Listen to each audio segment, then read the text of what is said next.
What is happening? I just saw the button. I'm like, I gotta and press welcome to your Thursday Night Delight. I'm one of your hosts around here, Sean the Right Way, and joining us very soon will be Brent from Brent's Bricks. Tonight we are joined by a very special guest, a good friend, both on air and off air of the show. We're talking about Ryan, aka M&R Productions. Yeah. Also, Vader. Yeah, hold that Vader up. Let's take a look at that thing. I almost destroyed him earlier. He almost didn't make the show. It's Darth Vader, but bigger. And you put him in. I put my minifig in the water for 3 hours, and it grew 50 times its size. I like that thing.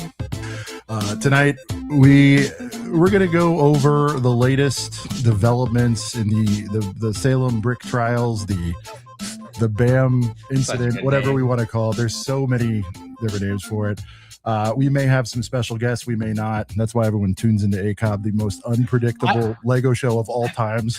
I would say don't go anywhere. Yeah. You never know who might join. You never know.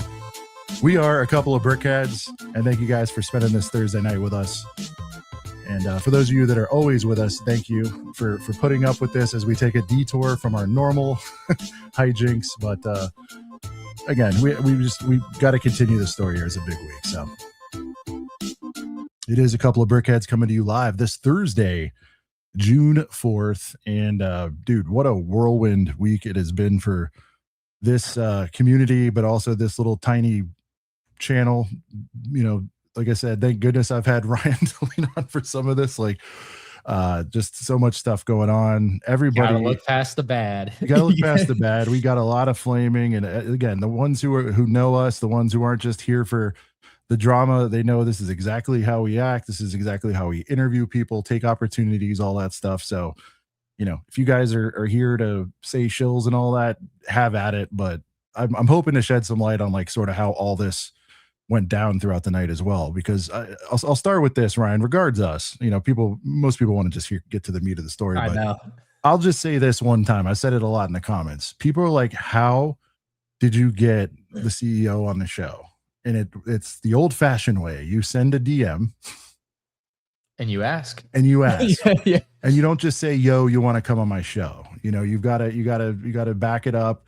I think, you know, again, for our community, they know us as the weekly live stream guys. I feel like we've etched out that place. We've earned that spot where we're in the conversation for, you know, sort of most reliable, whatever you want to call it. We're on every Thursday. You know what I mean? Like, so, and we don't shy away from anything. We take on all topics, all that good stuff. So when people are asking why, it's like, we had no, you can believe it or not, I don't give a shit at this point, but no prior relationship.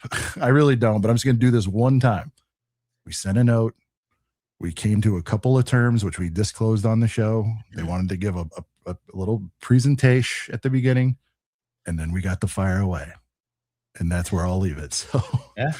All right. So, big major news, developing news today. I got to get the Sports Center thing on this. Yeah, I know. Well, it's funny because when we do drafts, Ryan, it would be really cool to get the ESPN drafts. Oh yeah, you know. Yeah.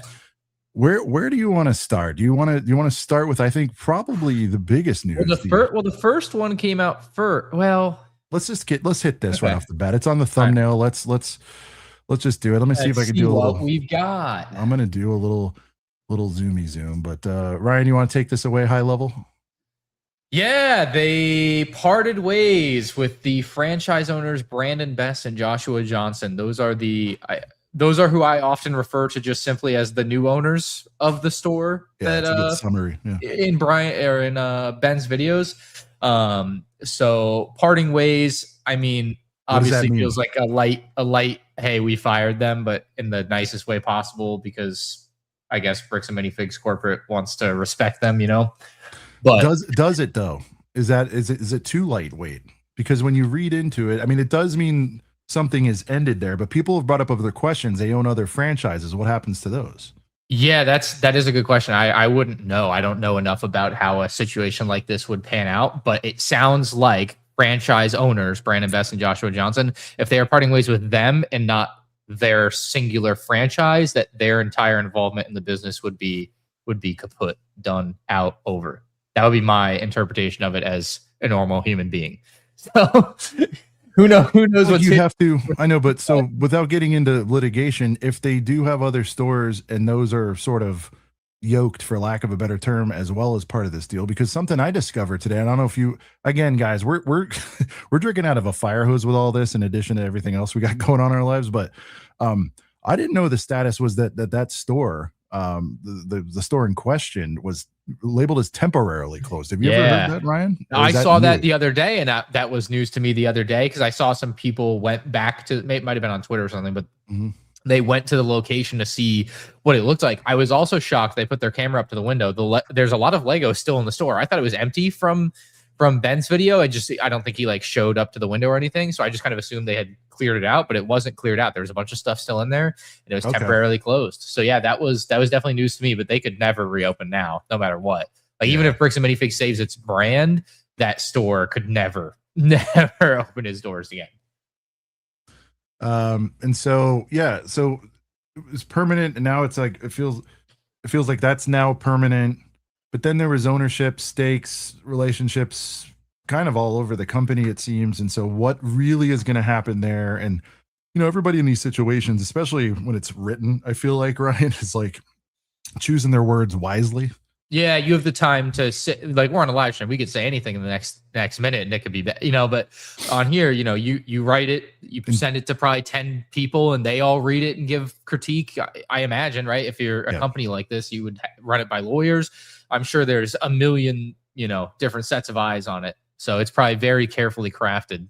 Yeah. And so again, today announces the permanent closure of its Salem. So yeah, it was temporarily closed. Somebody in chat said, well, such and such said it was already permanently closed, but that would so are they just formally announcing it today? Like that's the thing. Like we got to sure back up on that. I don't know. I'm just posing it, and then and decided to part ways with franchise owners Brandon Best and Joshua Johnson due to a devastating social media campaign. So it's being blamed on a social media campaign, and so was this Brandon and Josh coming to them? It says it's mutual, but there's usually the way that's written though. Things. So the way that's written though makes it sound like they wrote that, so it doesn't sound like Josh and Brandon did anything wrong. That's how that's written to me. I mean, that's they are quitting due to Ben's videos being so bad and making so many people not like them that they have to part ways. Not that Brandon and Joshua did anything wrong, and so they have to part ways, right? It's because of Ben that they part ways, not because of anything that they did. So I don't know. And we don't know what they did or didn't do. That doesn't make sense though, right? But if Bam has been speaking out against everything Ben is doing, why would they split ways with them over a devastating social media campaign when they were in the same corner regards said social media campaign? There's a lot of, we're going to find a lot in here that I think is very, See, this is why you just, in fairness, Ryan, you probably read the headlines like I did. I know you were running around all day. I was doing my thing, and it's like, all right, this is why we're breaking it down. So I did a once over on both of them, but I didn't there's not a lot in the comprehension there. You didn't talk about one line for 2 minutes. No. No, we are going to nitpick this, I think. Yeah. I'm on with the King Daddy nitpicker of all time, some would say. So here we go. Well, when it comes to helmet holes, while fact investigation continues, BAM's current state of its investigation has uncovered significant evidence of gross negligence in how the store was previously operated by the prior owner. So passing blame back to Chris there. That'd be Crystal, as well as operational gaps during the transition and the subsequent management of document recovery. So operational gaps, I think, is an interesting term, because I have heard that the store for some amount of time was running as cash only as well. And that would, I think someone told me you can see in Ben's video a sign on the store that says cash only, which again could point to, if you want to call that an operational gap, maybe some Lego being sold that wasn't documented. And now who knows if it was Brian's, was sold. And now that's a big gap there that you'll never get the answer to. Everyone will always wonder and forever and always blame them, right? So if Star Wars is the bestseller, which I think it is most BAMs across the board, I would imagine, how you're looking at the receipts, which I'm assuming if cash is off the books or out of POS, so There's to no speak, receipts. Yeah, that's the problem. you're going to There's be no looking at the paper trail. metrics of this store and be like, this is pretty wild. You've only sold Friends and Speed Champions this month. Yeah. Where's the Star Wars outside of the, the current product stuff, the Toy House stuff? Yeah. Yeah. So that's interesting. But I'm sure there's more to that. But I mean, yeah, I mean, clearly anyone watching and like following it closely and knowing, like, kind of seeing the pictures that Crystal had on the night of, and knowing that they almost certainly had Brian's collection in the store the night of and continued to have it in the store thereafter and for sale, would see that, a lot of it could have been sold. So that's going to be that. I'm going to go a little faster on some of this. The findings are directly related to the ongoing. You're acting like we got somewhere to be. Right. Whose father? Well, I know, but whose father is Star Wars? Because some of this stuff, yeah, you're right. It's worth examining. No, no, of course, this is whatever. Yeah. Like I'm sorry, but I'm not going to do Ammon's full speech because it's we've heard this stuff before. Yeah, we've been asking for documentation. Unless the boys are the documentation is online. I saw it. Like, what do we need? Yeah. What do you need? That's what I'm curious about. There's a lot of vague stuff. If you want to just skip down to that next paragraph, a lot of vague stuff. Like, we've been asking for documentation. I looked at the documentation that's online, and I did a lot of the like research on it. And Ryan, go to that paragraph. But I want to call out one line or one word in this, and it's again calling out that it predated. Yeah, the predated brand. So again, kind of defending there. Yeah, a little bit, right? All right. Yeah, no, it doesn't shock me that they want to defend their employees. We can't be surprised. Former apparently. So yeah. All right. We'll discuss. I'm sure we'll discuss police audio and stuff later. I see some people in chat asking about that. Sure. We're working through the press releases first, and then we'll go. We do want to go through their, and I'm going to call it their version of the timeline, which I'm sure everyone's going to have a field day editing. If this was a wiki, it would be 9,000 pages long, and rightfully so, by the way. I mean, there's some definitely obvious gaps. So some more Ammon stuff. Anything jumping out to you on this bit? Offering to Brian to sit down. He's compensated for anything unaccounted for, including. Okay, so what Chris failed to compensate you for without your knowledge. Okay, we're ready when you are. So a rehash of the other night, but pointing I mean, you can just tell the finger pointing here is like amplified to Chris at this point. I mean, yeah. I mean, I don't know what the holdup is between Brian and Bricks and Minifigs coming together. Can you call him real quick? Yeah, I'm honestly like, as someone who has had communications with both of them, it's not something I've asked though, because I don't feel like that's necessarily my place.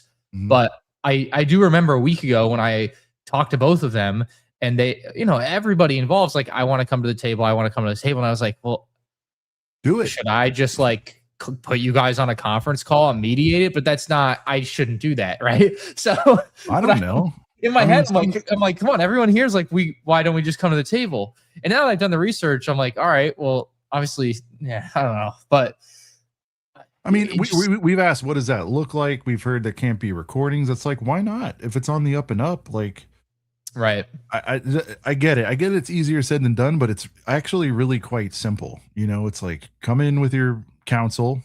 They'll know what you want. You go to the table. I mean, it happens all over the place. So I don't understand why. Yeah. So anyway, I'm sure everybody's jockeying for position on that. Okay. So this is interesting. Wait, did you show the? Okay, they're saying read the paragraph. Yeah, I think this is it. All right, we'll stop BS a little bit more. Thanks, guys.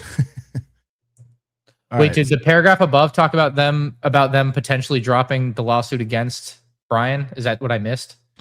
I saw someone in chat say it. It implies that they're still going to go after Ben.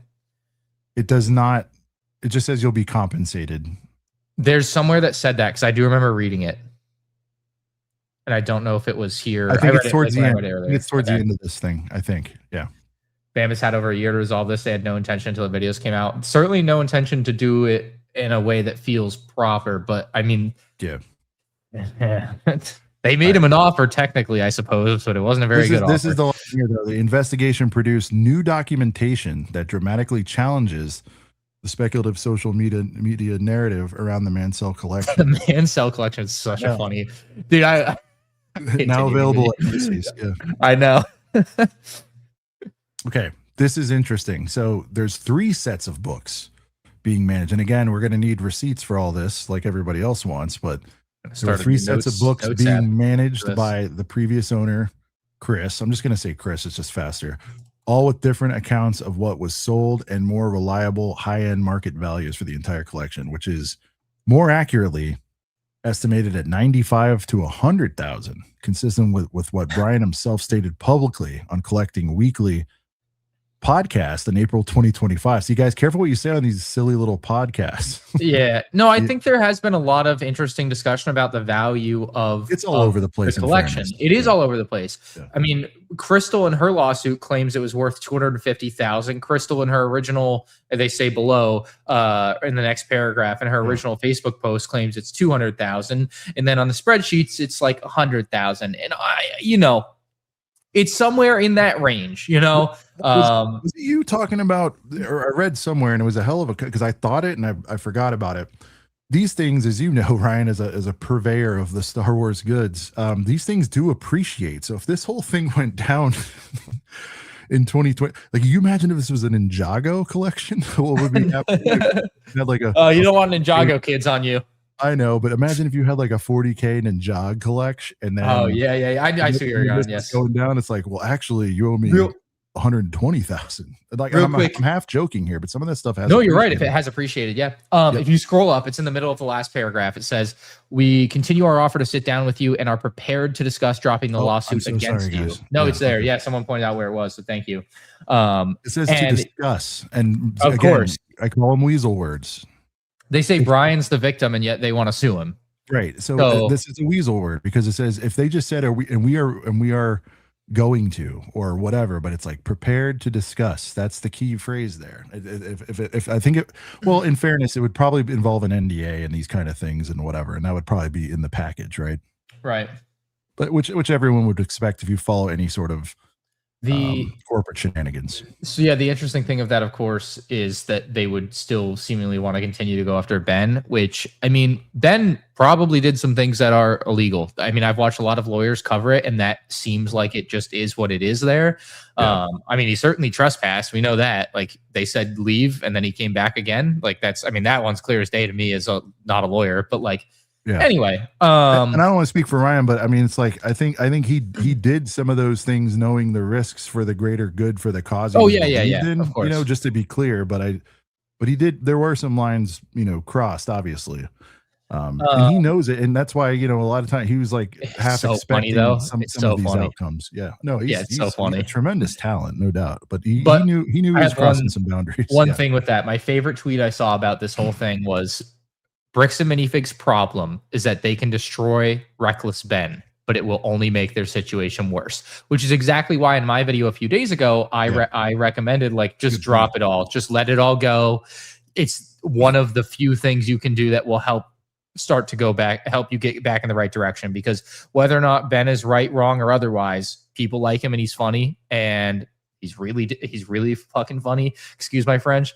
And like, you're just not, like, it doesn't matter. Right. But Reckless Ben's problem, to continue on, is that Bricks and Minifigs can destroy Reckless Ben. And I'm like, yeah, that's pretty much it. That's true. Because again, you're opening salvo when we talked about this. It seems like a year ago, Ryan, when you were on in your dark car, the first time we were covering this, was court of public opinion, right? Not to beat a dead horse, but like, no matter what happens with all this, there's still so much goodwill to try to, I don't even know if it can happen to win back, but maybe it's just a time heals all wounds to a degree thing. Maybe banking on the fact that the local franchises that people have had relationships with can, because it's certainly not going to be for, corporate's benefit, obviously, at any stage. It's never to benefit corporate. It's the guys and gals in your store, you know what I mean? Like, that's the only win back they can get here. And the other, sorry to like cut you off, but the other problem with them continuing to go after Ben is that if it does do what they have allegedly threatened to do to people and drag it out in court, you're just giving Ben years of content. And I mean, you've already seen how Ben not being in your corner goes, whether he's right or wrong, if that's the stance you want to take. Yeah. It's not, Ben doesn't seem to care whether or not he is under like massive legal threat. And I saw a lot of people say you open yourself to the exposure or whatever. Sorry, my legal terms aren't on point there. But the exposure that Ben has opened it up to, he seemed to just not care about any of that, and it's just all for whatever he deems the righteous cause of getting Brian his Legos back, brick by brick, as he said. Yeah. And so it just doesn't matter. He'll just keep stacking it up. You don't care, like, so that's kind of a problem you're going to run into there too. I would assume that he will just make more content on it, and he doesn't care.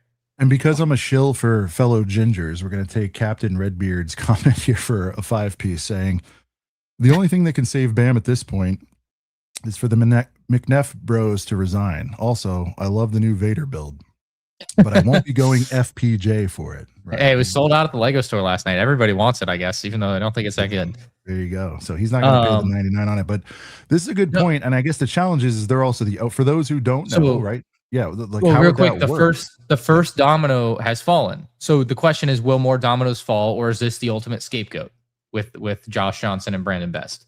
It's the current one, I think. Huh? It's the most current scapegoat. It's the first people to get fired or quit. Sure. First domino to fall. It would be that's my immediate reaction to it there.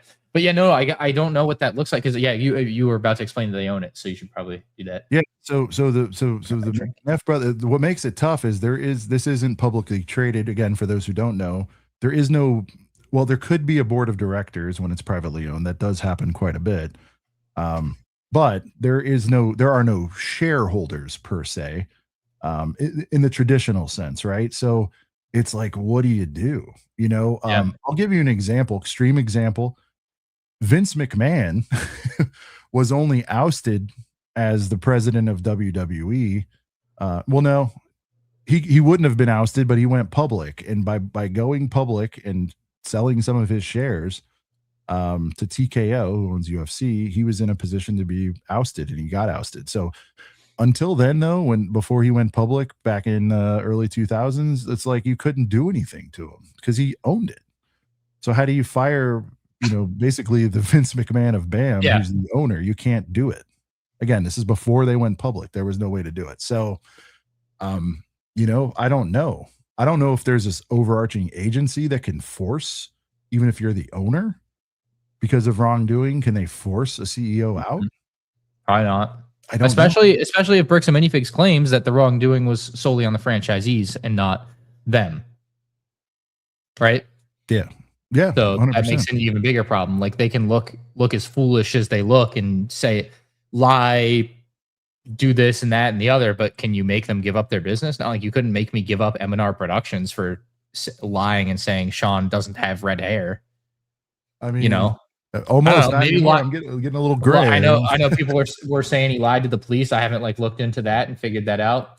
But a lot of questions there. But I doubt they can just make him give it up. I can't imagine that's how it works in any sense. I would actually dislike if that's how it works, because it feels like you shouldn't be able to just make someone give their business up that they own. Yeah, but that's just like wild. Yeah. Or different conversation than whether or not what has happened is right or wrong, right? That's completely separate. So, well, it's terms on the outage, and so Steve Jobs got pushed out, right? Yeah, yeah. So look, in the early days, we've heard historically though that when they do a corporate takeover, which these guys were part of one, Ben and Josh and Brandon, that BAM corporate will temporarily own and resuscitate and sell to another owner. So in fact, the stores that they currently own, again, I think you're right. This Salem one, this cooked, right? But if a owner was to be ousted, I believe they do management until they find a suitor, right? And so that's what would happen with the existing stores. That makes sense. Is what I've heard. Hey, good idea to float. If the GoFundMe's up to 400K, maybe Ben will get enough money to buy it. Buy the store? Maybe I should start a GoFundMe and be like, give me enough money to buy BAM. That'd be funny. Oh, just in general. Just in general to buy BAM. I'll buy it from you, Eamon. Let me just get the funds. The valuation's kind of all over the place too. What do you think? God knows. I mean, it's 400 or 500. I've heard all kinds of numbers. it can't be that many hundreds of millions. I mean, probably 40 or 50 million if you're being realistic. I'll tell you what, I'm gonna need to see those books before I give. But if it's supposed to be 5 times revenue and their corporate revenue is like 10 million, is what my best guess would be. Off of the royalties and everything. Yeah, this would be like 50. I don't know. Something like that. Anyway, irrelevant. Right, Let's continue on. Moving along. The investigation also produced new documentation that dramatically changes. All right, we already did that. Yes, the valuation is now probably less. But yeah. Yeah, I think the 200, and I said that on opening night. I think it's the grab headlines. If it was 60K, still horrible. Everyone should still be outraged. But yeah, no, if they stole like digits, one set from him, this doesn't happen. It just doesn't. But the amount of money, even if it was 100,000, which I think would be a fair number to say, it would have gotten the same attention, in my opinion. I don't think 200 versus 100 is a difference. You're in 6 digits. Exactly. Additionally, a review of POS data, point of sale, for those out there, it's what happens in your register between September 2023 and November 2024. During the time, Chris confirms she was exclusively storing and managing and presumably insuring. That's interesting. So like, whose job is that to make sure that the sets in the stores or those assets are insured? I guess that's just, is that up to the discretion, or are there bylaws in the franchise agreement that you have to insure your shit in the store? I don't know. So minor point, but that could play into this. I had a friend tell me like, oh, well, if it was insured, like it was supposed to have been per her contract with Brian, apparently, then she should have just filed an insurance claim and gotten the money. I'm like, well, you can't file an insurance claim as Bricks and Minifigs is about to, and their lawsuit alleges, if she's the one that sold a lot of it and didn't pay him, that's not how the insurance would work. Yeah. The 200, let's get into that too. From the jump, I'm like, what's going on with that? So the 200,000 figure circulated publicly by Mansell on his personal Facebook page, and Chris on the Salem, Oregon Facebook page in 2023 was never a documented value, simply the promotional value they used to bring excitement for the public viewing in November 2023 event, which Ed, the father, was also documented by both parties and present. So if that is the case, it's like they didn't say promotional value when that was happening. You know what I mean? And also, the people were saying softballs. I don't know if it was that. There could have been better follow-up. I kind of, again, in the interest of getting to as many questions and zip them by the other night, it's like, do you really think corporate didn't hear that this collection walked in at any level? Like, what other more exciting news was there that week? You know what I mean? It's not some kid. All due respect, somebody brings in like 5K of stuff. Like that's a story, right? But like, it's going to make my desk as the CEO if somebody's bringing in a gigantic Star Wars collection. I could believe though that corporate did not know it was a consignment deal until the day, the fact that they had this, right? Sure. Okay. Yeah. I don't know. It's possible. Like, I'm not too sticky on that, but like, and didn't like, but all that is a moot point to me, because the night of she says there's a consignment deal, and then they just completely ignore Brian and trespass him when he comes in to ask about it. And it's like, well, if she told you and he comes in asking about it, wouldn't you put 2 and 2 together that like maybe there was a consignment deal that's legitimate? Anyway, onward we go. All right, Brian, you take this one. I've been pausing on all the other ones. Popcorn reading. Man, what are we in 9th grade here? Due to our commitment to a high level of I'm going to pretend I'm able to read diligence. I'm kidding. It's hard to read in our investigation. No, I'm good. I was just screwing with you to screw with you. In our investigation, I am struggling. I'm fake struggling. And our lack of formal documentation produced by Mr. Mansell and the former franchisee, Mrs. Law/Gorman, we have found critical data, including 3 separate Star Wars lot spreadsheets. These included an unknown but accessible email account, maintained by Miss Law/Gorman. This evidence confirmed the new incoming franchisees who took over the location were not aware of. This will be okay. Let me restart this sentence because this sounds like it's going to be a big one. This evidence confirmed the new incoming franchisees, that would be Josh and Ben. I forget their names every time. New owners who took over the location were not aware of nor prepared for the responsibilities of taking over a store from a forensic accounting review standpoint. Okay, that they just made something up there. This led to due diligence issues and coming to a resolution with Mr. Manziel, said Matt McNeff, COO, Bricks and Minifigs. First, an ex-franchisee still had connections to, and in one instance, ownership of a company marked data, through a personal email account. When a collector came in, identified himself and what he believed to be a formal, albeit undisclosed, relationship with a former franchisee, it is unfortunate that Mrs. Law Gorman was not upfront about it. We are disappointed this situation was not made explicitly clear. That should have happened much sooner than today. That's not acceptable, and we're not going to pretend otherwise. I just read a bunch of words out. Honestly, I didn't really comprehend any of that. Yeah. They said that she had a few different Star Wars spreadsheets that she didn't share with them. But so like I can understand they didn't have like the data to like look at it, I guess, but they were told about it. So they're trying to like get around that. But when, right? Like. When were they told about it? And they were told about it the night of in the Ring camera. No, I know. But I'm saying in here, they're sticking to, you know, they're saying that they just found out about this now, is what I'm saying. It seems like. Oh, I can believe that they didn't know that she had 3 spreadsheets until now. Sure. I agree with that. Yeah. Again, I see people in chat say all lies. Some things are going to be true. Some things are not.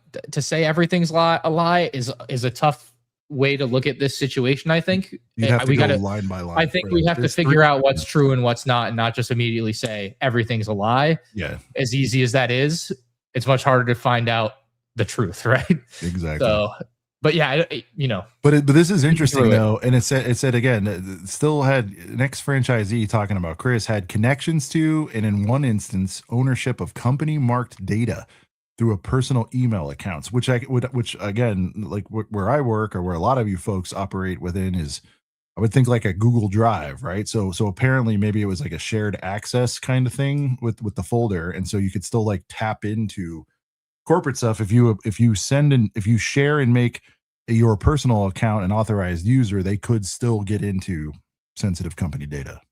Yeah. So that's, I think, what that's referring to. So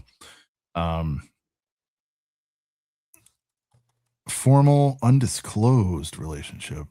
It's unfortunate that she wasn't upfront about it. Yeah, you're right. It's kind of salad. All right, let's get into some stuff here. Crystal entered it directly into an unauthorized consignment agreement with Mr. Mansell. So and that's we're been a go big with unauthorized. Okay, I'm kind of that's been a big catch for people. Is they are like, well, BAM, it clearly says in the contract that you could do consignment, and BAM is maintaining that it was unauthorized, not allowed. And I think a lot of people, and myself included, and I did call it out again. I wasn't a pit bull and didn't spend 10 minutes on it. I'll quit bashing myself for the other day, but basically, never made a formal introduction between BAM Corporate nor the incoming franchisees about this consignment. And it's like, you know, formal. Remember, it was like a low-level employee, who seemed like they were like, you know, I'm pretty sure it was Kai McAllister on the phone. That was almost certainly his voice. Exactly. And no, I don't know what his position exactly would be, but that's undisputed. But for me, it's like, you know, formal introduction. So what does that entail? If they're not allowed, how can you define a formal introduction on it? It's a very interesting word to have thrown in there. Never made a formal introduction. Again, weasel words is what we call them. It is. And again, and I know it's sounding, and I'm sure a lot of people are like, hell yeah, it is. It sounds derogatory, but it does. It's kind of like one of my first mentors ever in the business world said, never say but, which is almost impossible. But yeah, I just did it. Literally. They say never say but, because it's like everything you're saying after that doesn't count. You know what I'm saying? And it's kind of like, that's like a weasel word in and of itself. Anyway. Interesting. Yeah. You think about it. As we know now, Chris's hidden personal bookkeeping version, the separate version she shared with Mansell, and a separate running list of sold items were all overseen by Chris and show significant discrepancies between what she publicly said. So it sounds like there's 3 versions going on here. So a separate, hidden personal bookkeeping. I don't know what that would be so good for, but obviously the one she shared with Brian, which is what she would be reporting to him what is sold and what she's paying him based on, and a separate running list of sold items, I would assume would be what they're going to say is stuff that was sold on top of what she had reported. This is going back to my presumption that there were different, files shared between personal and like the corporate account that could still be tapped into. But now they're saying they're separate versions. So were all of those visible to Chris and Bam at some point? And why would she do that? Have 3 versions that are visible? Maybe not intentionally, but that's what they're saying they've discovered. And again, guys, we're all like, oh well, guys, show the receipts of the receipts in this case. If y'all watched my video, I discussed this. I figured this out in 30 seconds, looking through the lawsuit, that this is where they were going, and it may very well be a fair claim. And I would believe here that this is what happened because she was in debt $175,000 to them allegedly. Have they given proof of that? Is what someone asked. I mean, I don't know if we really need proof. I think we knew. I don't know. I don't know what proof you would want, I guess, but like, I feel like should be able to show that and I don't. She was in the whole 175. Yeah. If it goes to court, they'd have to show it, I'm sure, and there would be some way to show it. But I mean, I don't think she has denied that she was in debt, has she? I don't know if anyone has seen that, but I don't think it's been disputed. The amount's been a little bit fuzzy, but yeah, I've heard 75 on a low end. Again, I can't cite where. I'm sorry, I've read 10,000 things, but it's like it's somewhere in there. Bam claims below 200,000, but Eamon told me 175,000. Right. So that number has gotten up a little bit. That maybe they wanted to match the collection number. Well, of course that was intentional because that lines up with they want That's everyone fair. to jump They definitely you rounded that up. I see. That's a good play. So they owed 200,000. She had 200,000. So the way it was described to me, well, maybe they don't want it to line up, Ryan, because that could be bad. So if she owed that and they took possession of the inventory and did whatever with it, that's a way to recoup the 200, allegedly. The way it was described to me, how do you rack up 200,000 in debt, is that she bought the franchise from them and paid whatever the franchise, or like she bought the franchise for them for a steal, is what it, not a steal. It wasn't quote unquote a steal, but like they told me they gave her a good deal. And so she paid 80,000, I believe, for the actual store. There was like a down payment, and she was making payments. She made a down payment of 20 or 40,000, is what I was told, and never paid more. Yeah. So that's 40 or 60 of your debt, and then she didn't or wasn't paying royalties, and she wasn't paying rent. 80,000 for the store included the inventory, the franchise, everything, I believe. And she used to be a manager at the store, and so they gave her a good deal. This is all what was told to me by the CEO. Well, they give you a good deal, but also in resources, by the way, you got to think about man hours, et cetera, onboarding, training classes, and all that. The store's already set up. That's what I mean. Like, no, but if it was somebody else, like, they'd probably spend that other 40,000 in resources, just to be clear, or some of it. You know what I mean? Like, put it up for sale, have to have somebody negotiate the deal, the vetting process. It's not quite 40, but it's a portion of that other 40. You know what I mean? It's like you can either go the long way. I see people saying, and you believe him. Look, just because somebody says some things that aren't true doesn't mean everything they say is untrue. We're not believing any of it. We're punching holes where we can in this thing. Like, yeah, I'm just pointing out, like, I don't think the original owners were necessarily on the up and up here. I also don't think BAM Corporate is on the up and up, and I don't think the new owners are on the up and up. I think there's a lot of bad stuff here. That doesn't mean everything everybody says is untrue. I think we need to get that straight here. Yes, that's true. I'm speaking with authority. I told you it's what he told me. I don't know if I can say that without authority then. I say it without authority. How's that? Does that help you, Mr. Hayes, in chat? I wanted to spend everybody's time pointing that out for you. All right, glad we're on the same page. All right, go ahead. These people, bro. Welcome to M&R Productions. If it's your first, oh my god, yeah. Let's see.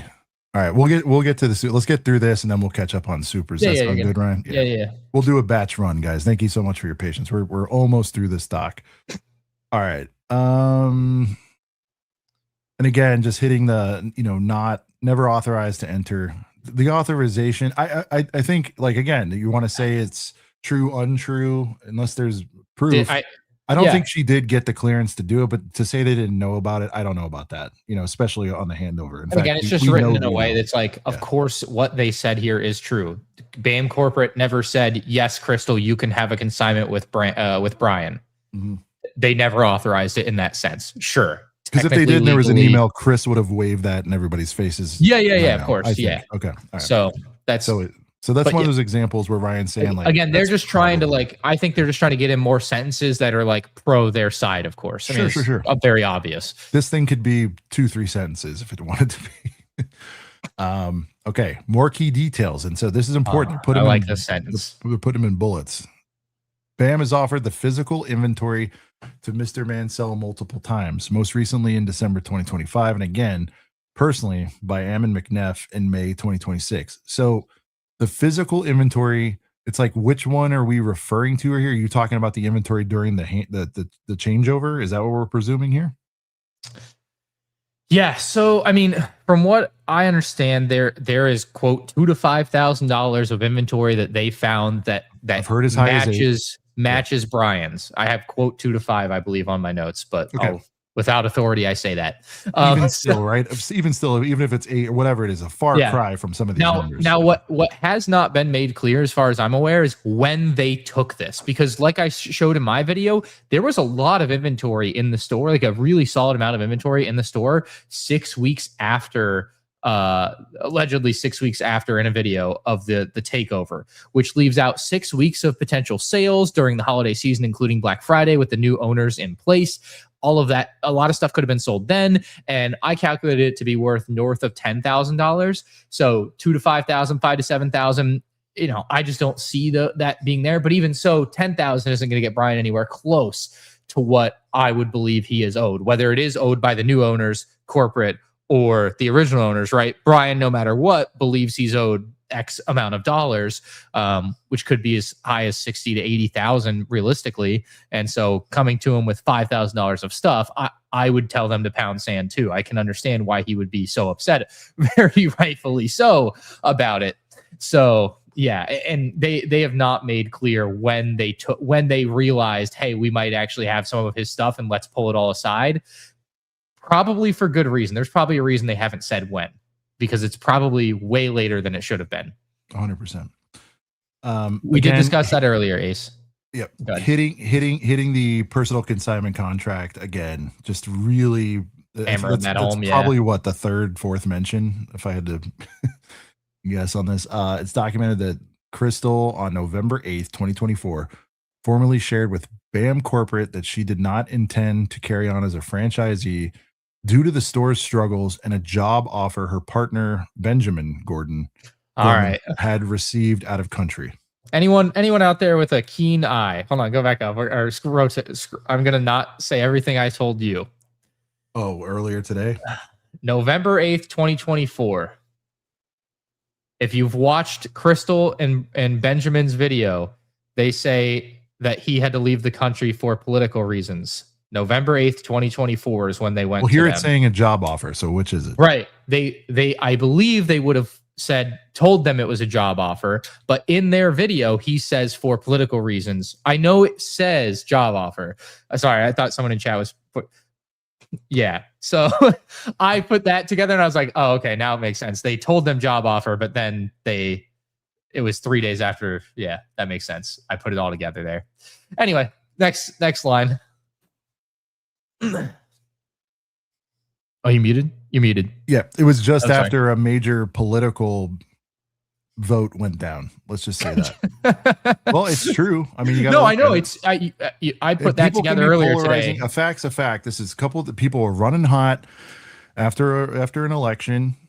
One side won, one side didn't. People were upset. People are still upset to this day, all day, every day about it, you know? And so this is... Does it have relevance? It's the entire thing that set this all in motion. It has a little bit of relevance just to be like, wow, that's kind of crazy. Yeah.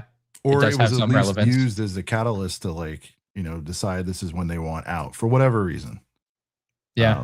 Or it was a 100% had the job offer. Either way, but the timing is interesting. You got to read between the lines on some of this. I wouldn't have thought anything of it if in their video he didn't say for political reasons. I would have never, like, it wouldn't have crossed my mind. And it didn't cross mine until Ryan pointed out he saw that in the video, because I heard it was for a job. I'm like, okay, well, people get jobs, and sure, November 8th. Yeah, he himself in their video, like, they stole our Lego store or whatever, said that. So anyway, no, we're not Mormon. Quit being idiots. Why are people such idiots in chat? I don't know. I'm gonna close my computer and not read chat if you guys can't control yourselves. All right, sorry. Go ahead. Threat. All right, and here's that number again, which your recollection, you heard 175. Why not round it to 200? Round it on up. Yeah, they're gonna do what everyone else. Yeah. So I again, people claiming proof, receipts, all this. We're gonna need to see that 200 and what's that comprised of. And again, we're told a lot of this will come out in court, and God, I hope this is aired because it's going to be crazy. I have two opinions there. Yeah, for sure. I mean, I would ideally not want to see it go to court, I guess, all things considered. I think that'd be really stupid and suck for everybody involved, including Bricks and Minifigs, because they're gonna get so much negative press from it. But also it sucks for Ben, it would suck for Brian, everybody involved, right? But also to like see it all like come out and be able to look through it all and see all the documents that we've been told exist and this and that and the other, and see everybody have to prove what they've been saying. I think that would be really interesting for a lot of people, because then you'll see for sure who's lying and who's not and everything, right? I'll tell you what, though, this is a world of round ass numbers, Yeah.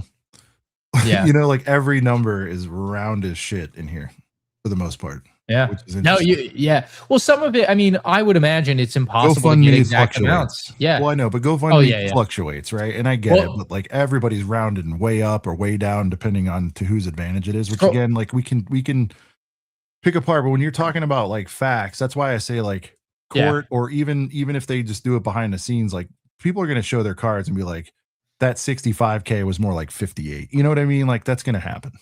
Hey, I saw someone point this out the other day. That matters when you get to settling, for sure. Right below, before you go to our super chats here, and then we're going to go to the next document that announcement they just did.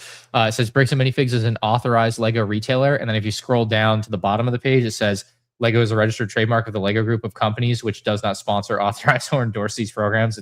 I'm sure both statements are proper per their legal team, but it's very opposite of itself. So just something fun to read into for you people that like fun things to read into. I think it's because, and especially, I called it out the other day, Ryan, in this fast food world we live in, YouTube shorts and go to the bottom and see the very bottom of the page too. You'll see. Sorry. Yeah.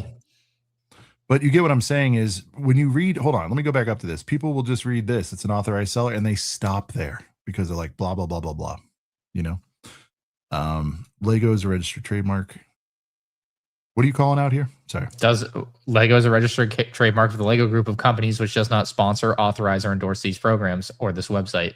Way down at the footer. Gotcha. Okay. All right. So this page is put to bed. We're gonna hit some of your guys' comments here, and then we're gonna get into Bricks and the timeline. The timeline. We got to get in the timeline. I'm so excited for the timeline. I feel. Oh man, I'm so ready for this. Here's a sneak preview. We're gonna close her down for a minute. We get into the timeline. Leave it up while you pull the super chats up. There. Keep the tease there. let's hit some comments, then we'll pull it up. It's fine. Okay. All right. Let's see. Ryan, is there anything that's popped off before by the way, super thanks to all 3,335 of you rocking with us out there in the chat. It is blazing by for us. We are not trying to just prioritize supers, but they do stay sticky for longer. And Ryan has, and I have called out some, chat in. I'm reading the regular chat. Some of you guys just don't deserve to be read aloud. Okay. Go ahead. Here's one here. Call me Navir 20. If Crystal was in so much debt, wouldn't it be a red flag for corporate that they were bringing in a $200,000 collection? Well, again, it's claimed that they didn't know it was there, right, Ryan? And she wasn't at that point. Correct. Yeah, she would not have been in as much debt at that point. But that's one of the great things that Rod did bring up was the idea that, hey, it would be a bit of a red flag. But yeah, if it was the consignment started a year prior, so who knows how much debt she was in at that point? It was probably significantly less. I just don't know. Sneak preview from Mustard. This timeline is nuts. All right, well, stay tuned. We'll go through the timeline. Brick by brick, fig by fig. These are the war cries out there. There you go. Yes, they did advertise the collection. What does that have to do with anything? This channel is corrupt. Must be Mormon. Ryan and I are not Mormon. We've addressed that. I addressed that the other night. You must be. Oh yeah. You must have missed it. It's wild how everybody tries to lump everybody in with everything. This has nothing to do with Trump. No. It's just the butterfly effect. It's just a funny thing. It's interesting. Who's to say that Gorman sold most of the collection and left the country? Jacob the Machine. Who's to say? It's I mean, there's plausibility from all sides of this. Like, if you just took all of this, and even if you were like barely listening, like there was a former owner in debt, then a new owner came in where it behooved them to acquire the store for as little as possible, to perhaps claim there was as little as possible in the store to get a better purchase price for it. No, right? No. Right? That's what? I'm saying if you're coming in and you're able to like sort of cycle count what's in there, it would behoove you to not have as much in the store if that's relative to your purchase price, right? There's a lot of angles for it. Like there's a lot of like reasons people would do things here that money is on all of them. Like it's at every angle. I mean, so Jacob, I mean, what is alleged in Bricks and Minifigs lawsuit is exactly that they did sell a lot of the collection, not reported to Brian. They put a lot of their evidence. There's a piece of evidence in Exhibit B. If you go through that and you compare it to Brian and Crystal's spreadsheet that's out there, you can see a lot of. I would just suggest watching my YouTube video and I kind of go through it a little bit and you'll see it there. But I mean, it shows that at least from what Bricks and Minifigs has, it shows a lot of very similar, samey inventory sold, but not actually reported as sold to Brian and not paid out to Brian. And I don't know, you got to consider too, Brian apparently was only paid $19,000 on $27,000 or $28,000 of sales. And in Crystal's lawsuit, she claims that the collection's worth $250,000 and that half of it was left being $100,000 to $125,000 and that Brian had been paid for the rest. If Brian was paid for the rest, how was he only paid $19,000? There's a lot of holes to poke and a lot of things people are saying. So who's to say? That would have to be decided in court to see what the real truth behind it is. But there's a lot of possibilities here that are very realistic for a lot of different reasons. It's really hard to tell, but a lot of possibilities on the table. Paid show liars. Man, paid show liars. I'm not even getting paid to be here. It's crazy, man. I don't care about Legos. This story is just fascinating. It really is, because the Legos are fast. I'm a lifelong Lego Star Wars fan. It's fascinating to me just from that perspective. There's another thing thank you, Rogue Lannister, for pulling this up. This is interesting, dude, because this hasn't been talked about nearly enough, Ryan, at most of these things. Is the third book that they keep talking about, the separate account of the Minifigs Exhibit B list is only sets, not figs. So what do you know about the Minifigs? Because that's kind of not been talked about. I think we're gonna get. I think we are going to get more information on Minifigs soon. I don't know how soon, but I think soon. I'll just put that there. Okay. I do know that I misspoke in my. Where was this? I feel like I swear the Minifigs were somewhere. I've seen them. I think they're in Exhibit B. Hold on. I'm trying to pull it up on my computer. I'm all over the place. I'm just saying a lot of the talk in general. So yeah, pull it in Exhibit B. But a lot of time, everyone's just kind of like, the Minifigs are in Exhibit B. They actually are there. I don't know what they are not on Brian's spreadsheet. Can you screen share, Ryan? I'm on my computer. Hold on. I don't have them on this computer. I'm on my laptop, so no. Okay. I will work on getting that prepared so I can do that. So let's do some super chats and I can try to prepare that for you. Okay. So we'll hit a couple of these. Let's go back to the beginning. And again, we good, bad, ugly. We can do that. We got Silver Slayer. Hey Josh. Hey Ammon. Hello, American Dork. I mean Fork Police Department. I know you're all here with us. Hee hee. Shout out to Silver Slayer. It's crazy. I like the hee hee wink. That's good. Sigs Bricks, Brick World shout out. Yeah, Brick World coming up. By the way, if you want to meet any of us, well, a lot of us will be at Brick World Chicago. If you're a tourist Lego fan that just got into this and you're looking for something to do and you're in the Chicago area in 2.5 weeks, Brick World Chicago, look it up. There you go. You guys should go be a part of the action, and we'll get right back to that for sure.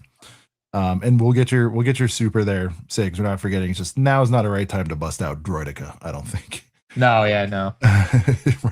Save it for the end. All right, here we go. Regarding this incident, why is Lego corporate not taking action on this BAM drama? In my opinion, they should take away the BAM franchise license. And so Ryan has another, not even another, just like a gigantic company. It's rough for them to move swiftly on anything. It's like turning a little speed boat versus a Titanic situation here. Like if Lego's going to go all in on, or maybe not, maybe it could just be a quick swift. You got to keep that guy's comment up so I can read it.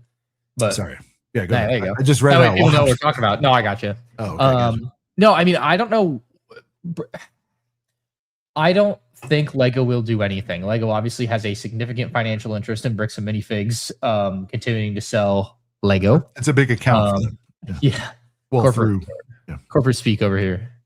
It is. I mean, you have to replace that revenue with something else. You do. You know. I said maybe last week, M&Rshop.com can really step up there. You ready to step up and start running franchises or what? No, just online, just 35 million a year online, whatever it was that they do all together for Lego. But yeah, I wouldn't expect Lego to say anything because it's such a insanely hot topic with so many polarizing aspects to it, right? There's the police, there's the religious aspect, there's the somewhat politics aspect of it. There is the theft. There's the CEO and lying and all of this that people are going mad about. And I mean, you can see from the chat, just the idea of like pointing out and talking about it. If you say something that's not entirely against Bricks and Minifigs, you're immediately destroyed. So, I mean, shoot, like a week ago, I uploaded a video that I was like, hey, I need to do more research and figure out more information. And people like lost their minds over that. Yeah, no, they were like, you need to pronounce somebody dead right now. You know, if I was Lego, I would. Lego definitely likes listening to me. Don't do anything. Don't say anything. They never listen to you. Yeah. Actually, yeah. Maybe I should say that's the irony. Say the opposite of what. No. Yeah. By the way, guys, I want to give a huge shout out to. There's a lot of. And again, regardless of what you think of all this, fine. But or us or whatever. But I can tell you this: we've got a lot of folks behind the scenes, including franchise owners, sending us information like up to the date, accurate. You know what's happening, what's being said amongst other owners, etc., including some tidbits like this, Ryan. So regards POS, and again, this isn't gospel, but I've heard it. And this is from a source or a comment? This is from a really good source offline, saying so. We were talking about point of sale and like how accurate the descriptions are. And by the way, it's like, man, it makes me want to pull some old receipts. It says the receipts won't say we sold like 5 copies of set 10274. What set is that, Ryan? 10274. All right, that's not a set. I was 10174 is the UCS ATST. There you go. At best, it'll say 5X Star Wars new in box. They're saying it doesn't get down to that level of detail, even internally. But what say you on that? I think that's interesting. Does it allow them? Do they do that so that they can price override or something? If that is true. What do you mean? So like they're saying that in their sales, it just doesn't show them what set it is ever. That's what I'm hearing. I need more validation, but it's possible. Yeah, it depends on how they input it when they sell it. Like it could explain why some of this stuff's so loosey goosey, dude. Yeah. Because I asked Ammon the other night, I'm like, so, like, here's what's because consignment's not allowed to be in the program. He did say they would have descriptors on it. He did say that. So, like, if I had a beat box or open box sealed bags or open built whatever. With instructions in box, you would list those as separate entries. But if I had 3 new sealed 501sts, those are all listed the exact same way. Right. So I don't know. And there could have been some of that. And I think that's some of this. I don't know that it matters that much, though. Yeah. This is going to be a long show. Yeah. If we just got into detail about how the SKUs are described in point of sale. Yeah. Fearless Candy. Might be a long show. No set, no buy. Much love, A Cobb, Family Brickhead. Thank you, Bearded. Thank you so much. Appreciate you. We got some channel member shout outs here. Liam, 22 months. Thank you so much for rocking with us. Got a couple new channel members. That's tremendous. 7 with AJ. Dude, tremendous beard.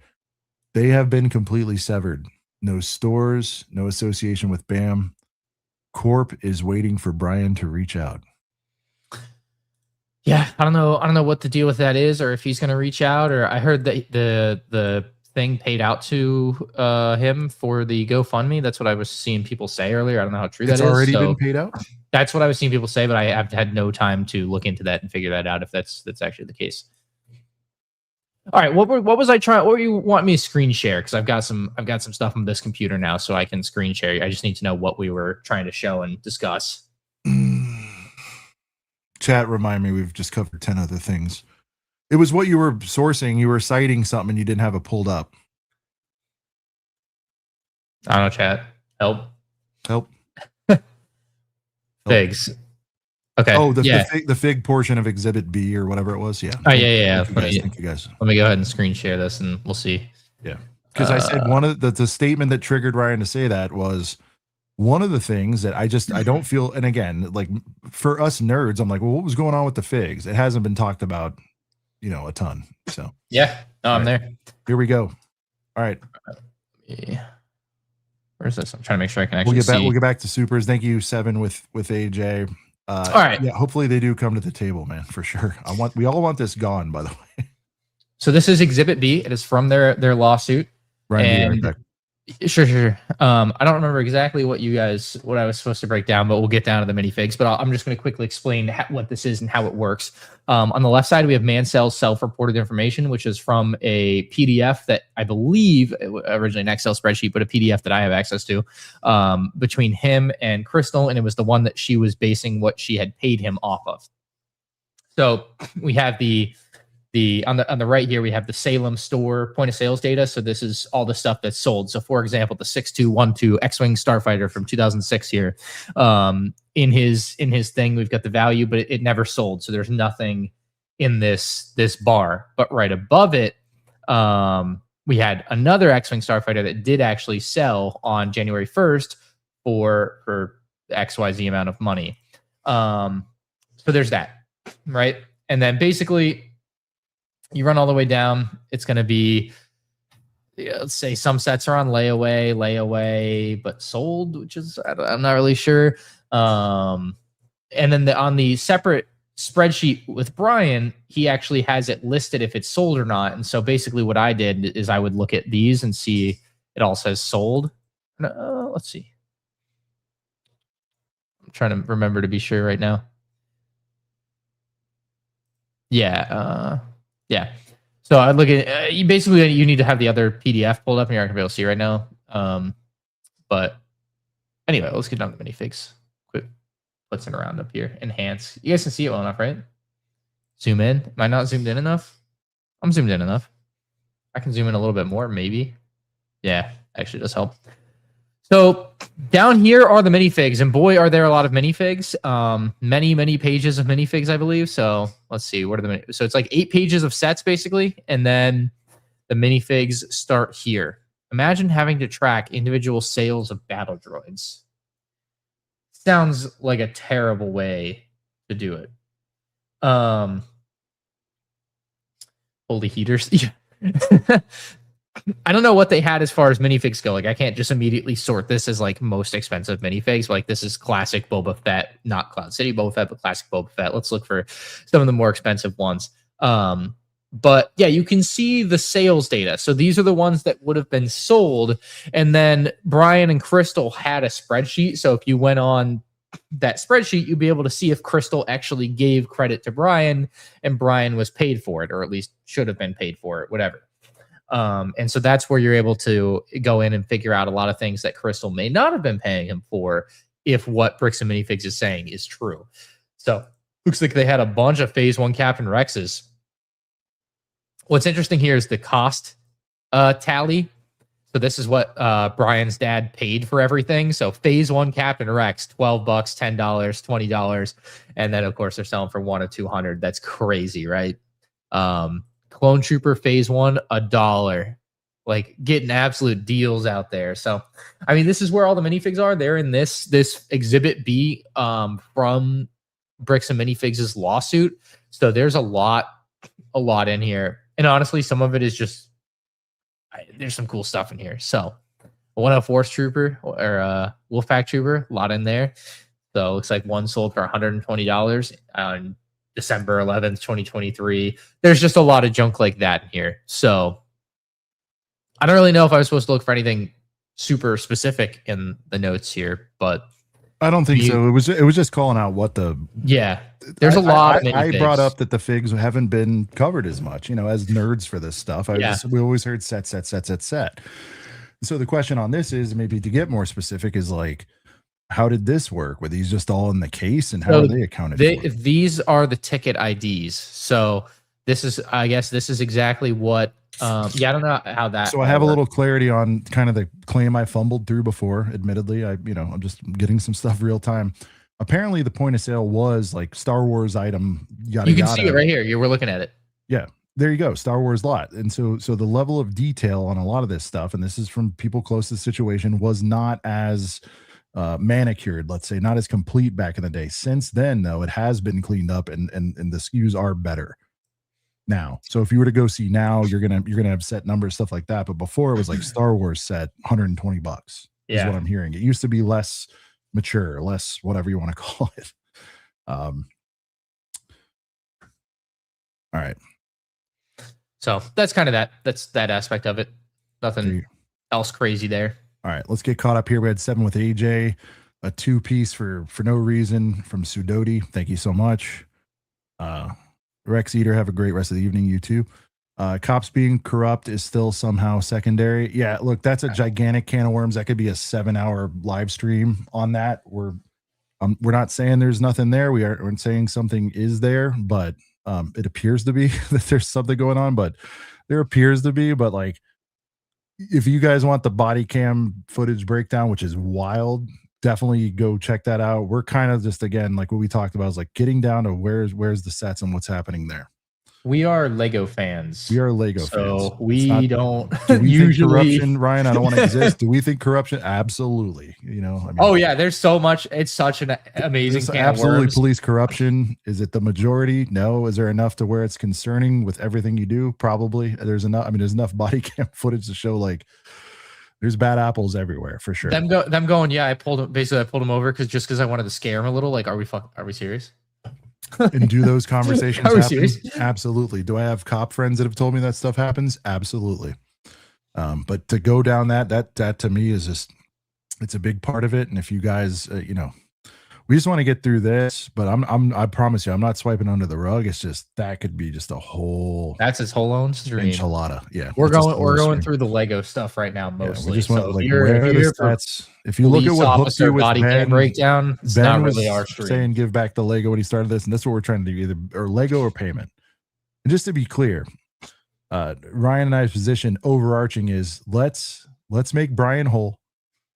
And then you guys, sure, we'd like to be privy to all these battles because it's an interesting thing, but like that could have been done later. Has Donut Operator done a video on this? I would actually watch that. That'd be good. And supposedly CoffeeZilla is going to be dropping a bomb whenever that is. Maybe tomorrow, maybe the next day. He's been working on it. He posted about doing like a 2-parter, so that would be even crazier if he did a 2-parter. On a brighter note, literally talking. All right, just ban the Alex Shapiro guy, bro. Get him out of here. All right, well, just skipping over the police while we just talked about the police.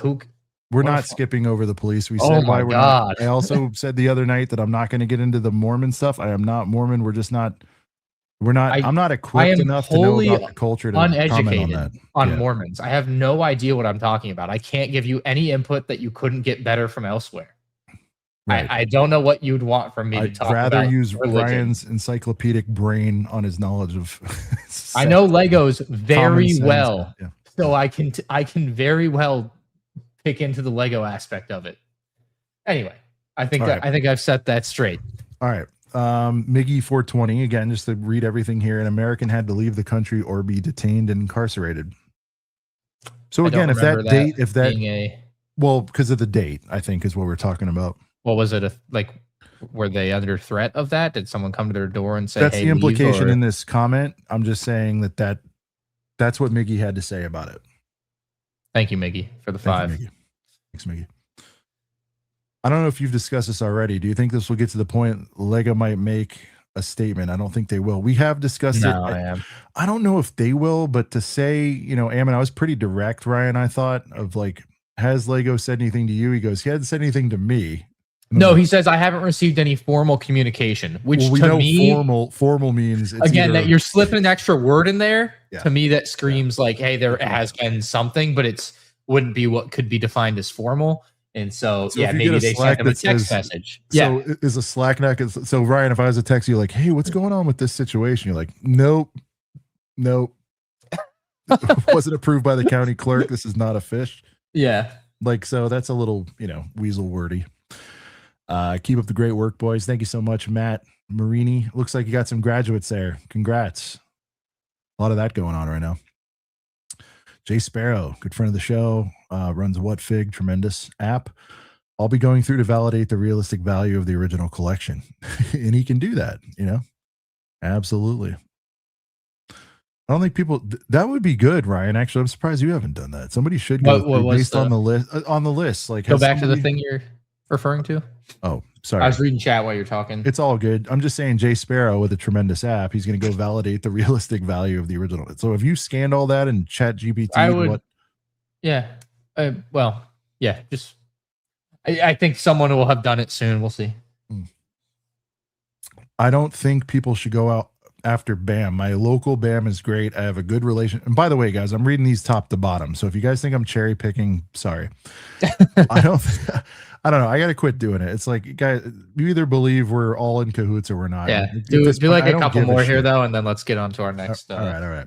spreadsheet or I don't think people should go after BAM. My local BAM is great. I have a good relationship with them. Not every location is like the Oregon franchise. And we agree. And that's the most heartbreaking thing about this is like, a lot of relationships built. Hopefully they can clean it up at the top so everybody can enjoy going in to the BAMs in their community. But right now, I mean, I quite frankly, I can't blame people for boycotting at least temporarily or maybe forever because they're disappointed in the lack of response, including again the fact that it's been a week or like a week and a half and like of just getting shredded. The first thing just happened.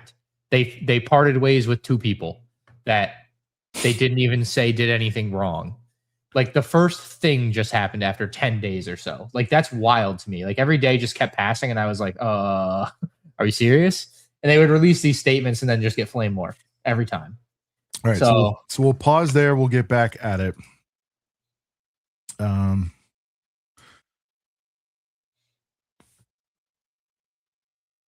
Just pull his off so we get the full deal here again. Yes, sir. And that for people, some people just sent super chats your way. So we'll get to y'all's super chats again. We will. We'll get to you guys next round, guys. Thank you. Watch your words there, Chance. I like being in Florida here. I got. Well, Ryan, you weren't in this lion's den the other night, so we were, Hey, I have my own lion stand on my YouTube comments. That's true. That's true. Oh my God. Try being an MNR. I know. I'm like venting to him, like, man, people are wild in this thing. And he's like, yeah, welcome to my world. Welcome to my world, Grandma. Every day. All right. So I like this title. What we presently believe actually happened. So good, actually. Which is fair. Like that's it's not a terror. All things considered, of course, things can change. Things could change. New information could come to light. Okay. But yes, it's really funny. You could tighten it up like estimated timeline of events, like whatever you want to do. What we presently believe possible timeline. Yeah. Sure.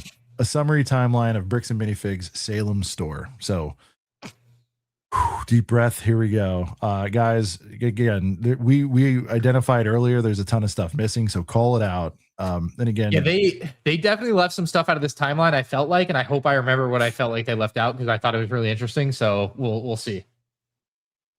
All right. So this is believed to be a transparent and sourced account of events related to the Salem, Oregon franchise location and the Mansell Lego collection. Every entry is attributed to a verifiable source. We are publishing this because we believe the community deserves more than a one-sided picture. So this is the, I guess, official retort, Ryan, as opposed to an hour-and-a-half video. Yeah. Okay. Founded, is that important? No, but they definitely want to get themselves in there. They really want to dig you in. But the question is the BAM team a verifiable source? I think chat would say. Right. Are these sources called out anywhere? Yeah. Well, hold on. Either Ryan and I are college boy. No, but I'm looking to see if there's like little Did they link it? Yeah, is this MLA format? Yeah, of course. Okay.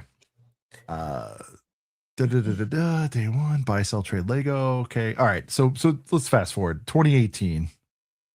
Ammon and Matt joined BAM and grew the brand from 35 to over 300 locations. So I think they joined in 2018. I got to figure out when they came into power. I believe that was 22, 23, 21. It was a little later. But full credit for the growth from the moment they set foot in the door. BAM. All right, this first sentence kills me. In the late 1990s, Ed Mansell began investing in up to $20,000 in Lego Star Wars sets over 10 to 15 years.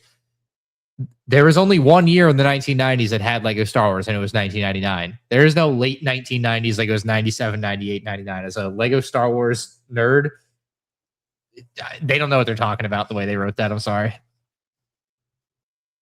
10 to 15 years, yeah.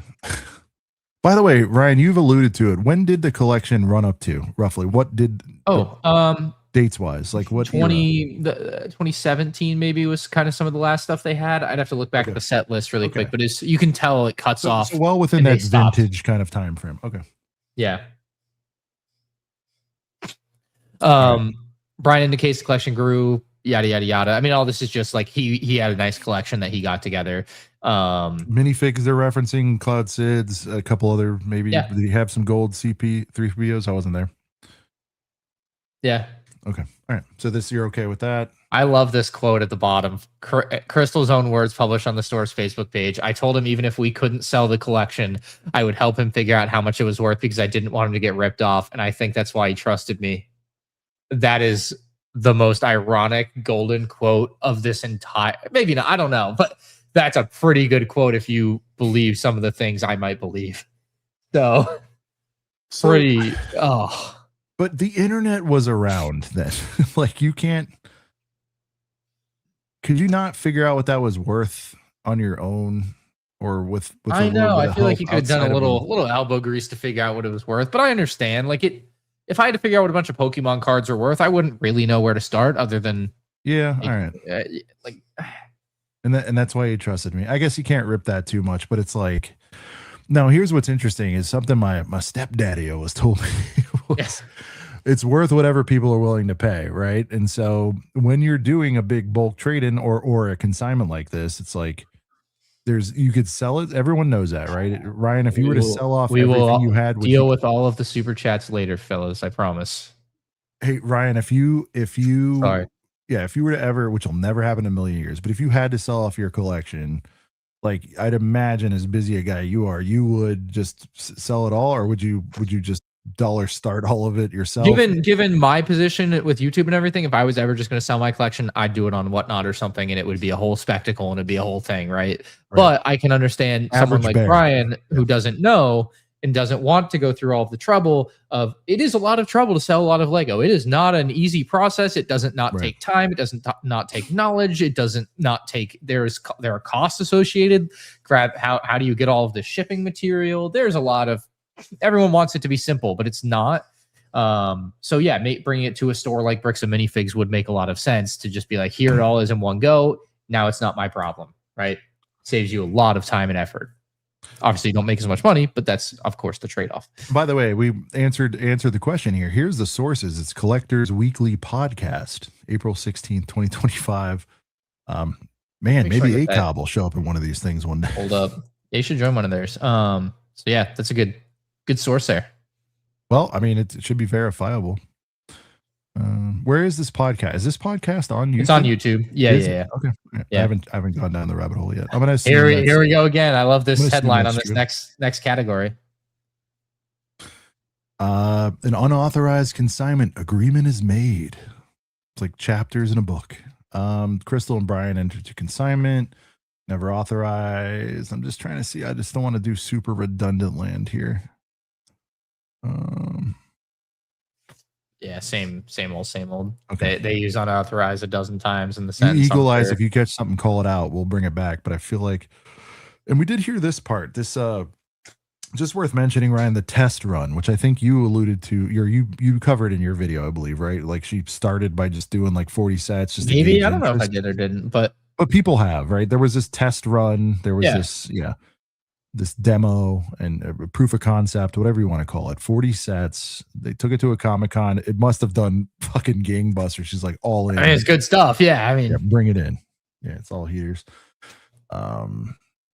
He actually said that in his written complaint, Brian, as well as Collectors Weekly podcast. So there's that. All right. Public unveiling at the Salem store. So November 7th, formal announcement on Facebook. And this is where it gets a little interesting to me.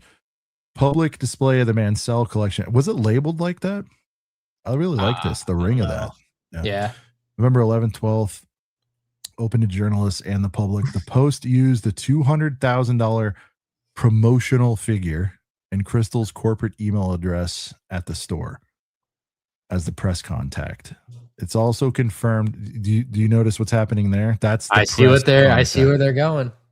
So they were not looped in at this on this at all, because the press contact would have been their PR manager, their social manager, whatever it is in a normal instance. But again, saying this was hidden from them. Distancing corporate from this. Again, whether they knew about it or not, up for question. I still very much question. And I think this has been another point of contention on Bricks and Minifigs corporate's end, where they've tried to claim that Crystal kept everything off site forever and ever, or something close to that, right? No, don't quote me exactly there. But it also confirmed that the collection will be stored off site after hours for security. Additionally, after the public display, the social media post indicated the collection would not be kept in the store after November 12th, 2023, which right. Like, but the reality is there's no way the collection wasn't kept in the store after that date, because it was there the night of the takeover. We saw it in pictures. So them throwing that in, I think, is interesting, because we know that doesn't stay. Even if it was true at the time, it doesn't stay true, and it's not really relevant. So who knows? Yeah, and the thing for me is like the offsite. I just want to dig into that like as much as possible. I think that's a root of a lot of the problems here for everyone involved, like taking things in and out of the store. What happens between those times? The event took place as announced. Ed Mansell, the reported, again, weasel word, the reported. Yeah. Like what is that alluding to? Is he not? Is he or is he not? Does Ed Mansell exist? Does he? Does Brian have a father? Have you confirmed this? I never thought to ask Brian, do you actually really truly have a dad? What a wild That world. Never crossed my mind. So we do need to confirm that with Brian, guys. I'll get him on the phone right now. We'll get to the bottom of this. I don't want Bricks and Minifigs to not be able to say that he does have a dad. The reported there has to refer to the age. It has to refer to his age and them not being sure about his age. That's what that has to be. Yeah, there's no other way you put. Yeah. No, it's funny. It's weird that it is written like that. They could have left the age out of there, and that way there's not this weird like reported 83. Like it's just weird. Anyway. All right. Who entered the consignment agreement with Crystal, attended the pre-sale event, was photographed alongside. So no more reported. He was a person and photographed alongside Crystal with the collection on display. Brian posted on his own Facebook November 11th. What a fun day. Just only the highlights, none of the other horrible emails that I'm sure he sent them. Like, where the actual fuck are my sets? Yeah. But this one, they'll go ahead and say, what a fun day. Here are a couple photos of Dad and Crystal. The collection being shown this weekend at Bricks. Why don't they show the photos? Show the photos. Show the photos. Okay. So where are we at in the timeline? Because I feel like there's always this like hyper jump. They're just starting the consignment honeymoon phase. Right Everyone's here. having a great time. Okay. Yeah. All right, here we go. Ryan, take it away with the title of this one. This is your November 2023 to October 2024. Monthly payments and disorganized tracking systems by Crystal, owner of Salem, Oregon location at the time. I'm shocked that they didn't write not associated with BAM Corporate at all whatsoever in any way, shape, or form. They may as well throw that on the end too. Disorganized tracking systems, just hammered. Oh yeah. Hey, I wouldn't doubt that she was disorganized with the tracking system, or that their tracking system for the company was disorganized. One or the other, or both, right? Could be true here. It's interesting, dude, because at its face, it looked like today they wanted to not equally pin, right, Ryan, but they wanted to, like, again, forward the blame onto Crystal. Certainly, you can tell this whole thing is loaded. Her name's in here more than even. Well, I think that's what they told. I think that's what they told Brian was to sue Crystal. Right, but that sure, but I mean, like, this is the approach here, and then today it made it sound like, okay, but we're also going to lump in some culpability on the new owner. We'll see if we get to that. Yeah, I'm very curious what they wrote in. It's a very Crystal did it all heavy thing right now, just to be, again, nooch on the thing, but it's like Crystal. Okay. Casting reasonable doubt. Good call, Gump Brave. Gump. All right. Ryan, you can do this section. We'll do ping pong like you said. Okay. For approximately 1 year, Brian visited the store monthly around the 15th, which kind of throws a wrench in my little theory of.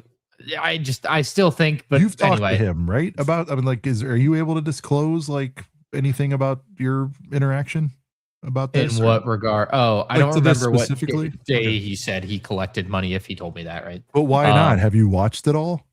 You didn't memorize everything? I'm just kidding. Like, everybody expects everybody to memorize everything. I know. Anyway, I didn't remember that. Anyway, on the 15th to collect paper receipts and a check for his share of sales. He received approximately $15,000 in total payments during this period, as was stated on the Collectors Weekly podcast on April 16th, 2025. Now, I don't know where the $15,000 number comes from, other than the Collectors Weekly podcast on April 16th. We really need to examine this podcast. Yeah. Yeah, but yeah, I'd like to go listen because I'm not sure, because both Brian and Eamon both told me that he was paid like $19,000. So I don't know why it's $15,000 now. But either way, $15,000, $19,000, we can get past that. Though not to disclose, I guess they needed somewhere where they could source it, but I feel like the number I've heard is different. Anyway, though not disclosed or known except by her and potentially later Brian, Crystal apparently marked his sets with a small removable sticker to keep track of them as Mansell consignment inventory. So that's not apparent that happened. I mean, what do you mean? He said apparently marked. Is that what you said? Yeah, Crystal apparently marked his sets. That's not apparent. We've seen evidence that. Yeah, we know she did mark the sets. I'm just saying again. There's a lot of words snuck in here that when I read through it the first time, I didn't even think about. But this is really good to go back through with you with a more keen eye for sure. Mm-hmm. So cashiers could track the sales and file receipts for monthly payouts. This information was not explicitly disclosed by Crystal to the store staff during her tenure as to why, nor the new incoming franchise owners in November 2024 upon her departure. So, yeah, I mean, from the ring video, yes, Crystal did not explicitly sit there and say, hey, there's a bunch of yellow stickers here and they mean this consignment deal. At least in the 2 minutes of ring video we have. By the way, why do we only have 2 minutes? I don't know. I don't know why we haven't gotten more. Yeah, well, I know some of them are set to motion only, but there's got to be a lot of motion in that store. Yeah.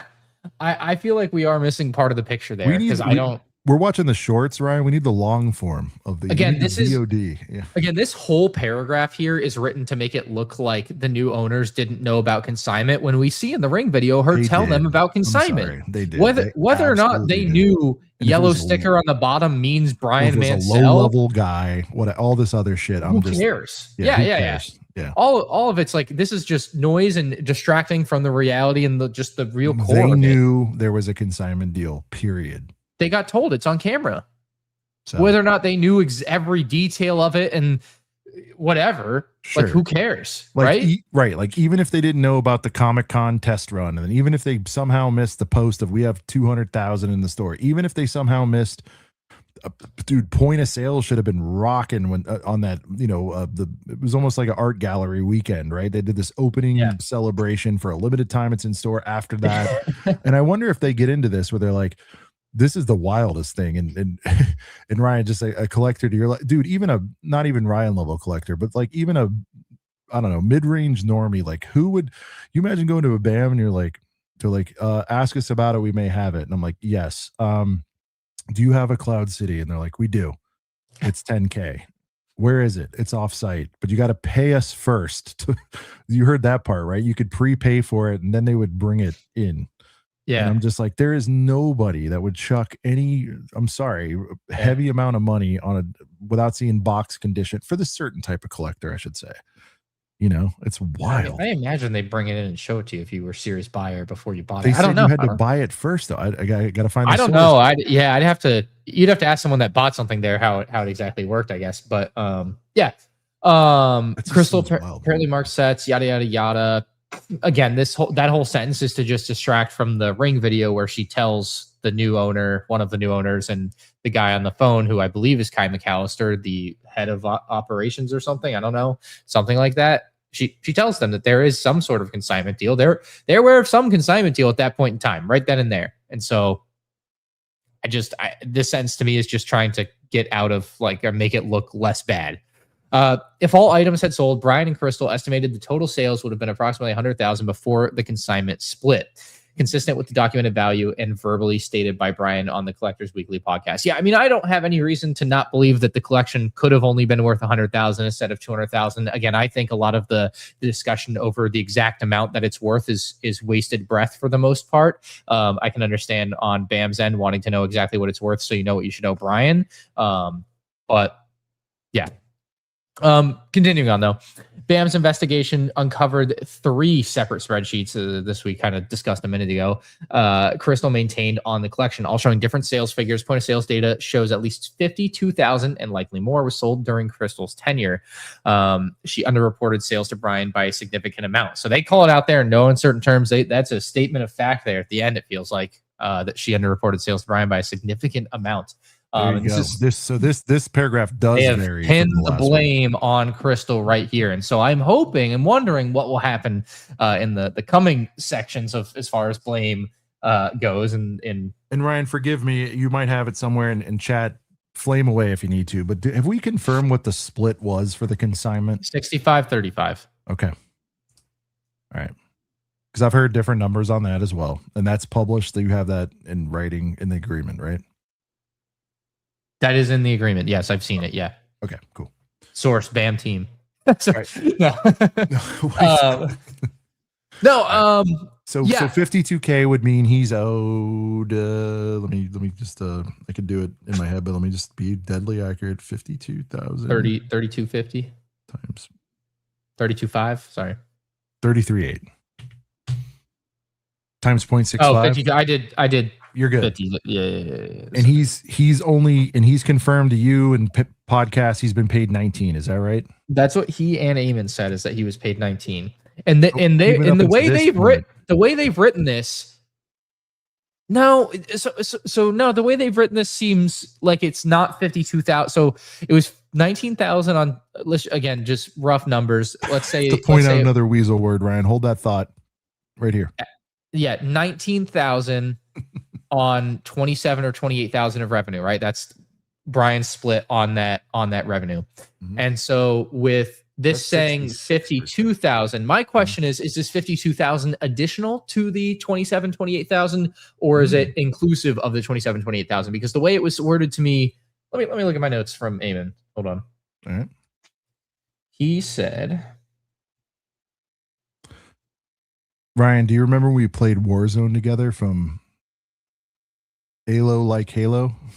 No. Okay. I'm sorry. No, I think the 52,000 is inclusive of that number. Because effectively what Eamon told me is Brian should have been paid close to double of his 19,000. So that would line up with that 52 not being additional. And then if that 52 was additional to 27, 28,000 in revenue, then you're just like that up to 80,000 in revenue on something that's supposed to be worth 100,000 according to them. And that means there's only $20,000 of stuff left, which I think we're going to find out there was more, but I don't know. I want to keep circling back to this, Ryan, because I think it's important. None of this matters. It's obvious they know he didn't get paid. All this matters. I'm having fun going through all the details. No, but it's like it's true though. A lot of this is being thrown out to get us all going around the world to go around the street. He still has been wronged, whether it's by Crystal, etc. You know, and it should have been solved. And for the sake of the franchise, I want to keep circling back to that. Like I feel like everyone's in agreement. Now we're getting down to the nitty gritty. I'm not saying we're doing the work here, but like this is the work that's being done now by BAM that should have been done whatever it was, right? A year ago. Yeah. Exactly. Like seriously, that just to be crystal, to use it again, clear, like whether it was Crystal, new guys, old guys, James Smith, shout out to James Smith, whoever that is, like anybody who is at fault here, you guys figure that out. Get him whole so this doesn't become an avalanche that it's become, and then go from there. And it wasn't done. And I think again, multiple parties at fault here. The inventory thing was a joke, this handoff. I don't know why people are such idiots. If by the way, if there was a board on this, Ryan, like the amount of incompetency of corporate to be able to capture their royalties on this is insane. People would have got whacked over that. Remember, this is one store out of however many there were at this time. Yeah. I know they've had massive expansion. I get that. But dude, 150 stores, let's just pick a number, whatever it was at the time. If 10 of them, 20 of them were doing this kind of chicanery and bullshit, how much revenue are you losing, especially if you had investors? Which it's a lot to try to like tackle and keep up with and track down. Yeah. Yeah. You know, and so like we haven't gotten to the part where there's other people. We're talking about Crystal's tenure of the store. Of course, we're talking about potential blame for Crystal. These people in the chat, dude, people are so irrational with this. It's insane. Well, they're upset, you know. I get it, but we have to be reasonable here. Yeah. All right. I know. I'm upset that everyone else is upset. Let's get through it. Power on. Oh my God. I can't read anymore. I'm sorry. I'll do this one. All right. All right. It's ping pong. All right. October 24 through November 8, 24. Why not give a date? Why only for some? Makes me think it's a whole month. In late October. There you go. 2024. Am I friends with the CEO? Yeah, the guy I've talked to one time in my entire life, I would say I'm friends with. Yes. Like, are we? I will not look at chat. We're putting on a show. Let's go. In late October 2024, Crystal contacted a BAM corporate support agent asking how to close her store. Her life partner had received a publishing offer in Europe. BAM corporate and Crystal were aware that she owed, again, from one article to the next, I just got to call it out, Ryan. They said 200, I think, with their full dick out, but now it's just under 200,000. Yeah, and it's been 175. I'm tempted to click back over, but I think it was just, maybe it said about 200, so maybe you could use, again, more use of weasel words. I think it was about 200, yeah, and then now they're, But just funny. Dude, you get what I'm saying? What's the exact number? They know, they should know an exact number, though. 193, 236, and 42 cents. That is how everything works when your world is about inventory and taxes and revenue, like whatever. Anyway, you know what I mean? This isn't a pump us up, we're killing it thing. It's like, it's kind of like how they're saying we grew to 300 stores. I bet if you check that, it's probably like 293, you know? So anyway, unpaid royalties, unpaid lease. Someone in chat, I was going to answer their question about the move overseas. Well, we know he moved overseas. He said in a video with him and Crystal that it was for political reasons. It was not a job offer as far as we are aware from exactly what they said. Yeah. Right. It was put up as a job offer to BAM corporate at the time, but I believe based on what he has said more recently that wasn't necessarily the truth. So just from what he said straight up. But it's not really relevant. The point is they wanted to go overseas. Royalties, lease, and covered vendor bills. So BAM corporate, I guess, was fronting the vendor bills, meaning meaning who she was getting her product from, for everyone out there, whether it's Lego sets, accessories, customs, cases, that kind of stuff. Rendered her insolvent and triggering BAM's corporate security interest in the inventory. Okay, that is something. See that? Yeah. Interest in the inventory. That's not a weasel word there. That's showing a lot of intent. So now, just like bill collectors, right? Bounty hunters, what can we do to make ourselves whole from this mess? Right. The inventory. That's where the value is. Because at the end of the day, the fixtures, the lease, all messy, whatever. What are the assets? The inventory. BAM corporate owed Crystal nothing. On November 8th, 2024, Crystal personally asked to speak to corporate about our move overseas. This might be a rehash. And now it's the important. This is sloppy though. The full 200 she owed. Okay, so maybe this is. Yeah, what the fuck? They're way all over the place with this. About 200, just less than 200, full 200. Damn, you guys need a copywriter on this, dude. Seriously. We've said it 3 different ways now. Whether this was written by chat or not, have chat check itself. You can do that. The next thing we're going to see is just over 200. That's the only other way. Yeah. No, but okay. The important part about 222,000 was. Yeah. So the important part about you can't believe anybody, dude. All this shit has inconsistencies everywhere. Yeah. That is why Ryan, the first day, I'm sorry, Ryan, but I got to pump you up a little here. You're like, I'm not making a call because shit's all over the place. We're whatever you said, 10 days into this thing, major league. Yeah, and it's still all over the place. It's still all over the place. Hold on, go back up. This is a I think it's an important sentence and you just kind of skipped over it. So an agreement was reached. She would hand over the store on November 14th smoothly. But then, of course, come November 14th, it seemed like she had changed her mind and didn't want to give up the store or something, apparently. Right? Or the way that it's purported or reported there's been reported elsewhere. Bricks and Minifigs just showed up and took the store. But according to them, it's coming up, Ryan. It's coming up, Ryan. It's coming up. It's coming up. Okay. An agreement was reached. She would hand over the store November 14th smoothly. And BAM Corporate would not pursue the full 200,000. What was that number? Reveal it here. Hey, we're going to do this. We're going to belly out. You owe us 200. We're going to just call it 100 and we part as friends or enemies. You know what I mean? Settling within a settling out of court kind of thing. She agreed to what? We need to know what she agreed to. Brian, you agree, right? I'm a lot of saying agree 1,000 times. She agreed that she would give the store back and they wouldn't go after her for 200, but that's more important. Money. No, but that's important. It says BAM would not pursue the 200. So what was the number? I want to know. Yeah. Well, yeah. Do they owe me to know? No, but is it 60K? Is it 100K? Is it? What do you mean? It's close to 200. What do you mean? I would assume it's between 175 and 200 if I'm being. No, you're missing this. I am. In order for a smooth transition, basically, I'm paraphrasing. BAM Corporate would not pursue the full 200 she owed. But they could still pursue something. 100%. I want to know what that was, though. Yeah. Did they say, hey, look, give us a store, walk away, no problems. You owe us 100. You'll figure it out down the line. Like, I want to know what that number was. That's important. It really is. No, because I mean, I think the store they claim once they had taken it over, and we may get this below too, but they claim it was worth between 40 and 60,000. So apparently, they were just going to let her walk out with 100 and up to 160,000 of just a loss for them.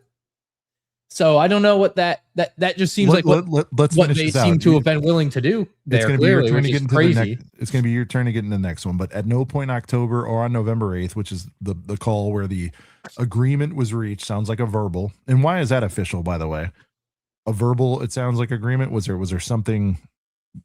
Do you know what I mean? Like people can't authorize a formal. Was it a formal agreement? Because formal was used earlier. It's not being used here.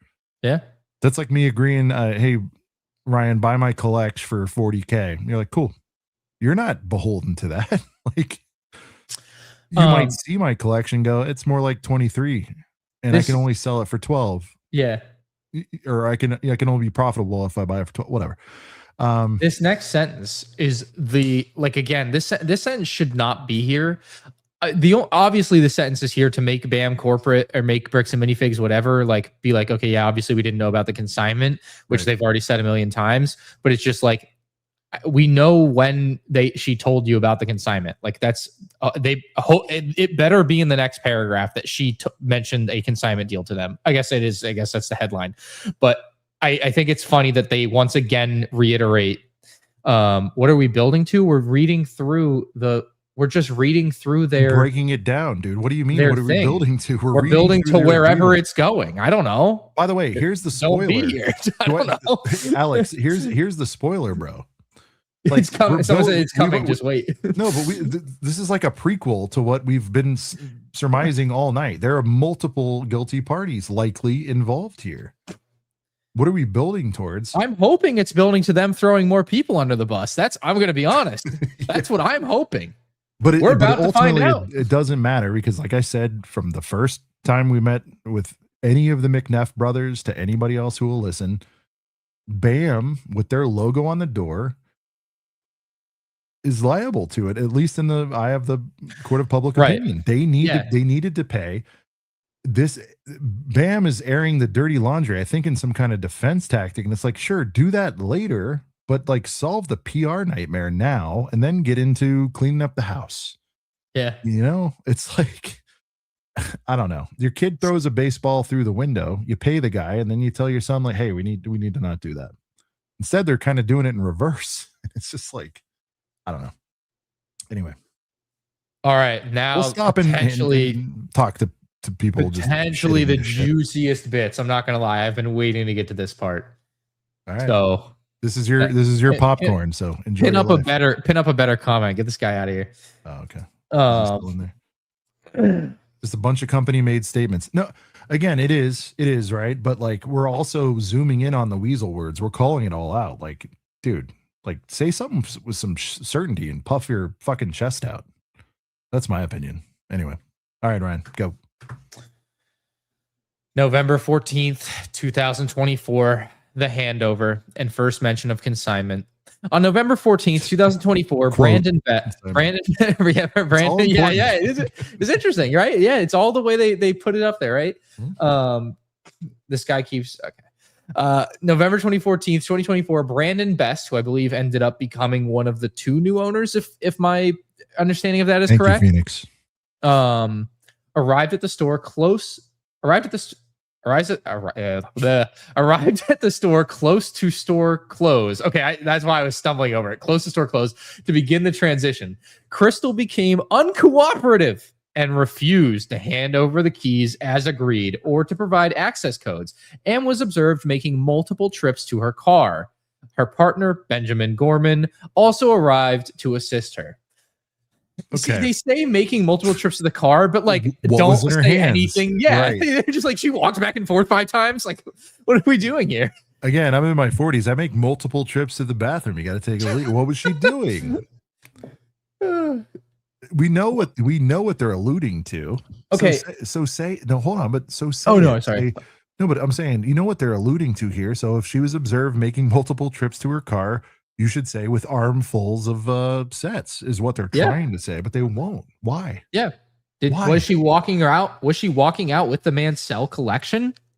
That would be good to know if that's collection. What they're claiming. Or was she just going to her car for fucking gum? Who knows? Yeah, it's pretty wild that they would bother to mention her walking to her car multiple times. Not wild. They want someone to read this quickly and go, "Oh, she was taking the sets." Okay, yeah, yeah. That's what they're doing. And if someone in chat says because her arms were not full of sets, right? You would think there would be something. Someone also said we can see her being cooperative in the video. To be fair, we only see like a minute or 2 of in-store footage from that night, so we don't know what else was said and done. Again, this is just I know just saying done. Being fair is defending Bricks and Minifigs, but we don't know what else was going on that night because we just don't have the footage of it yet. Hopefully, we will. So Ryan, building off that previous sentence, what does this next sentence imply? Her partner, Benjamin Gorman, also arrived to assist her. In what? Assist her in what? To the car. The trips to the car with the armfuls of sets. Like that's what they're saying. That it certainly is what feels like is implied, but in no way is what I believe. I'm going to imply right back. Like that's a bit weird. Okay. Yeah. No, it is weird to put that in. I agree. I would not have. Yeah. And they say she's uncooperative, and hopefully, I don't know how they could prove that. You know. We only have 2 minutes of that ring footage. Is this from the balanced enough for you guys out there? We're breaking this down, saying this is kind of horseshit. Like, what do you say it, dude? Puff your chest out. Say what you're saying. Observed what? Going to her car. It is weird. It's a lot of like leading the viewer or reader on to make their own conclusion there instead of just saying like, this is what happened, period.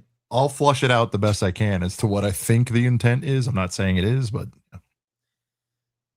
all right. Brian, you're up that evening. We are going. Sean and I will get to your super chats as a section of the stream. We are not going to stop in the middle of what we're doing every time a super chat pops up. I really apologize for that. We will get to it, guys. Otherwise, this will take forever. Thank you guys so much for your support. We are, what are we? Let's just give we're 3/4 of the way. You know what? After this one, maybe Ryan will resume. We'll do a couple. And then do like 5. Sure. Yeah, we'll find a good cliffhanger. We'll find a good cliffhanger. Yeah. That evening, Crystal recorded Ring doorbell footage that Crystal herself later accessed and shared publicly, which is the first and only time Brandon and later anyone at BAM Corporate heard the word consignment from her. Crystal mentioned needing to print receipts to pay a customer. So yeah, I mean, that is part of the footage that we see. The video. Yeah, it's undeniable. I guess the question is, what purpose does it serve here in the whole story that BAM is trying to tell? And I mean, this is one of the more straightforward sentences, it feels to me. This is one of the most damning against themselves sentences. This is just, they now know there is a consignment deal. As of right now, this second, definitely without dispute, they know there is some sort of consignment deal between the store and somebody. Right? That's where we're at. I agree. This is pretty, other than the consignment quote, you know, like other than that, this one's pretty clean, you know, like, yeah. And sorry if I missed all of what you said, Ryan. Admittedly, I was distracting. I'm getting flooded by messages here and on a text. Fair. The response from a BAM worker assisting Brandon, but they don't name him. I think that's fascinating because I think just from listening to the audio, it sounds the same as another guy that we hear in Ben's video series, Kai McAllister. He's the one that also talks to Crystal and says he acknowledges that it sounds like a threat. Yeah, you know that you guys remember that clip. It sounds like the same guy to me, but I would assume that they purposely don't name him, but I assume they know exactly who they were talking to. 100%. It's a low level guy. They get assigned names sometimes, you know. Yeah, it's low level guy 37 that they have probably on the call with every person in this scenario every time, and it's probably something he regularly deals with, so they would know exactly who that is. Or at least assign him a first name, because Brandon sure as shit is named here now that they've parted ways.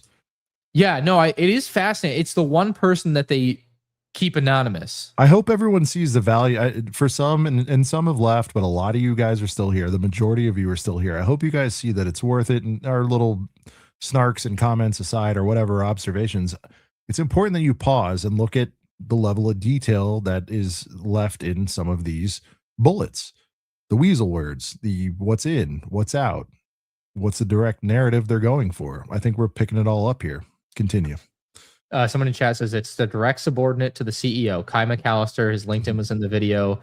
He's the director of operations and the guy CEO called the level support employee. Let me ask you this: why do you think they're not calling out Kai? Because of the rank, and it kind of blows up that the low level thing? Because I mean, it's clearly Kai McAllister. Yeah, I mean, clearly. Yeah, no, there's the voice is definitely like. Yeah. I mean, yeah.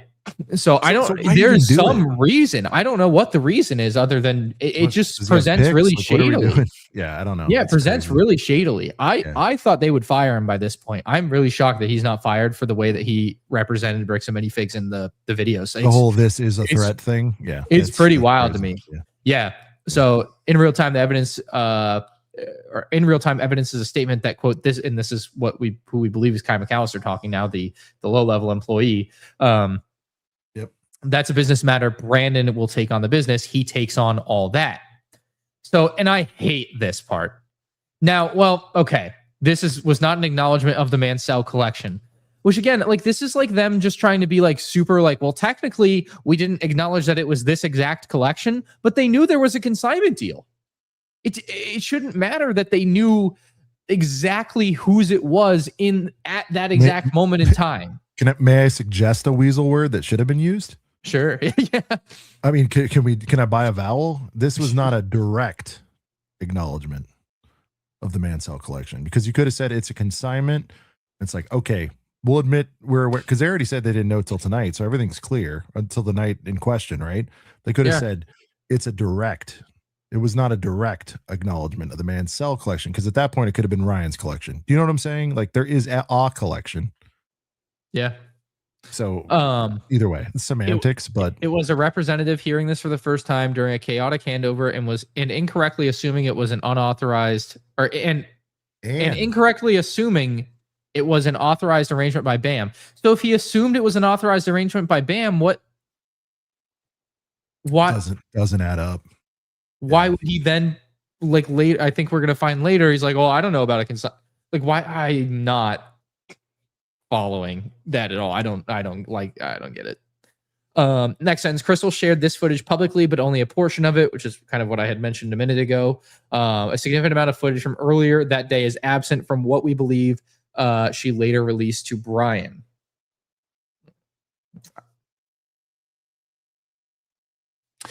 Crystal was formally terminated in writing that evening based on prior and documented breaches of the franchise agreement. She eventually left the store. Brandon secured it and obtained the keys for the first time.